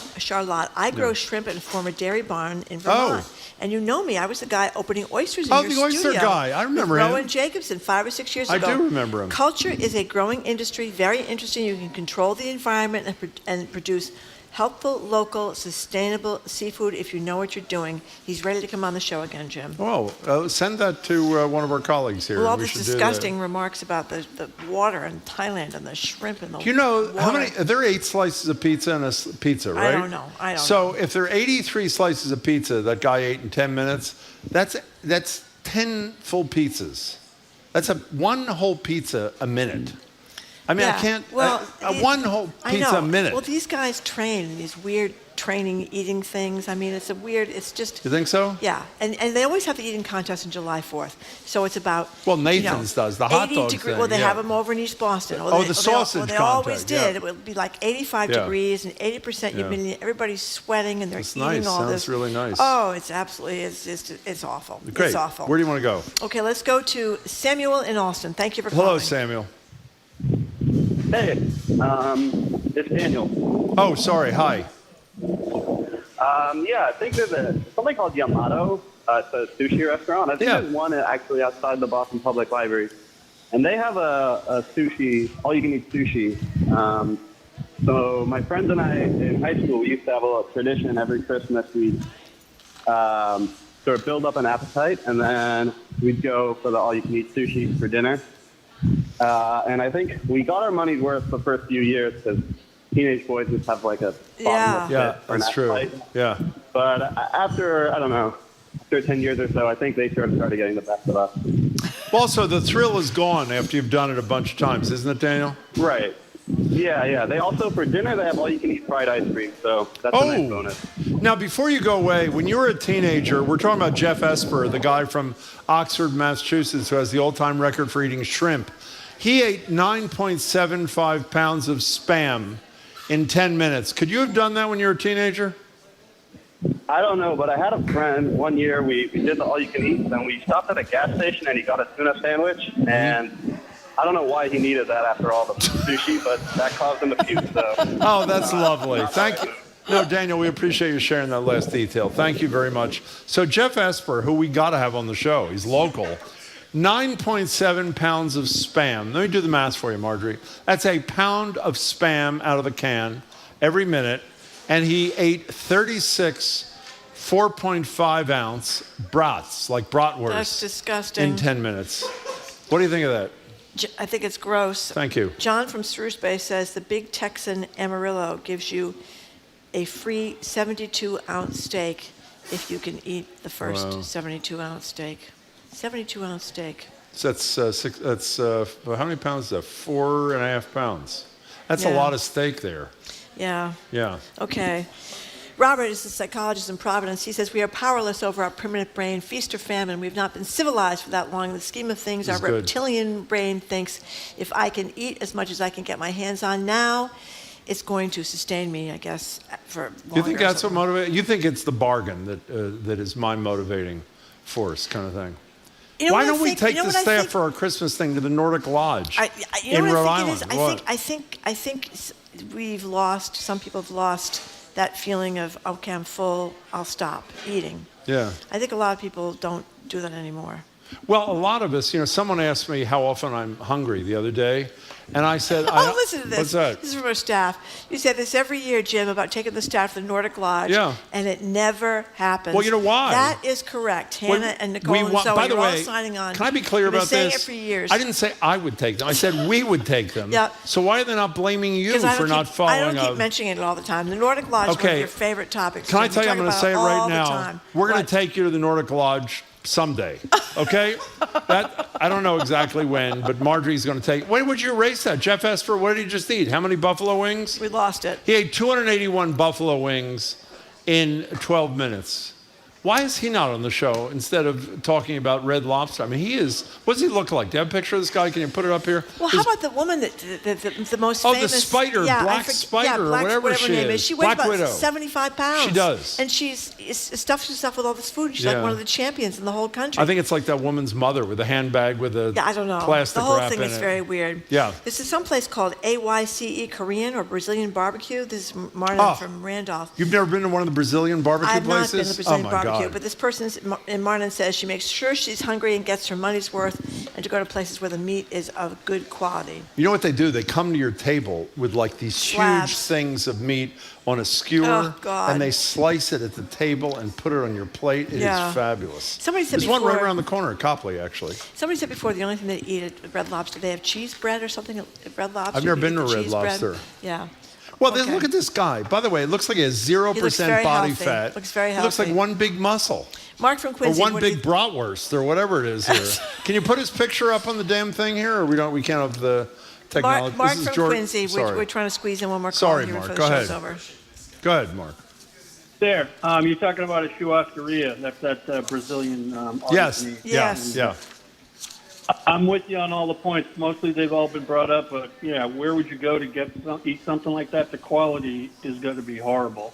If you ever go get $1 oysters, they're about to go, in the trash. Oh God! If you get the fresh ones, Duxbury or something, you can taste the ocean if you've ever fallen in it. That's when it's all. I've been to Duxbury at an oyster farm. It's unbelievable. But go ahead. What? Yeah. I was going to say the place in Rhode Island is the only place. They have all you can eat everything, which I guess you know. This is the Neptune joint, right? The place in Rhode Island. Nordic. I'm Lodge. sorry. That's where we're going. Right. It's supposed to be really high quality. That's where Marjorie's going to take the whole staff. That's She's right. promised every year. I promised every year. Never delivered. We're going to keep her to it. Mark, thank you for the call. Okay. I'm going to remind you around Christmas. You promised to do Christmas. I'm ready to go, We're going to Jim. make you do it. I'm ready to go. I'll watch you eat all those shrimp. By the way, you'd go there in a second. You would go there in a second. I would like to go. For the civics lesson part For the civics lesson, I eat a lot of bread. That's what I would eat. That's the last thing you eat, by the way, at an all-you-can-eat. Okay, well, that's what I like.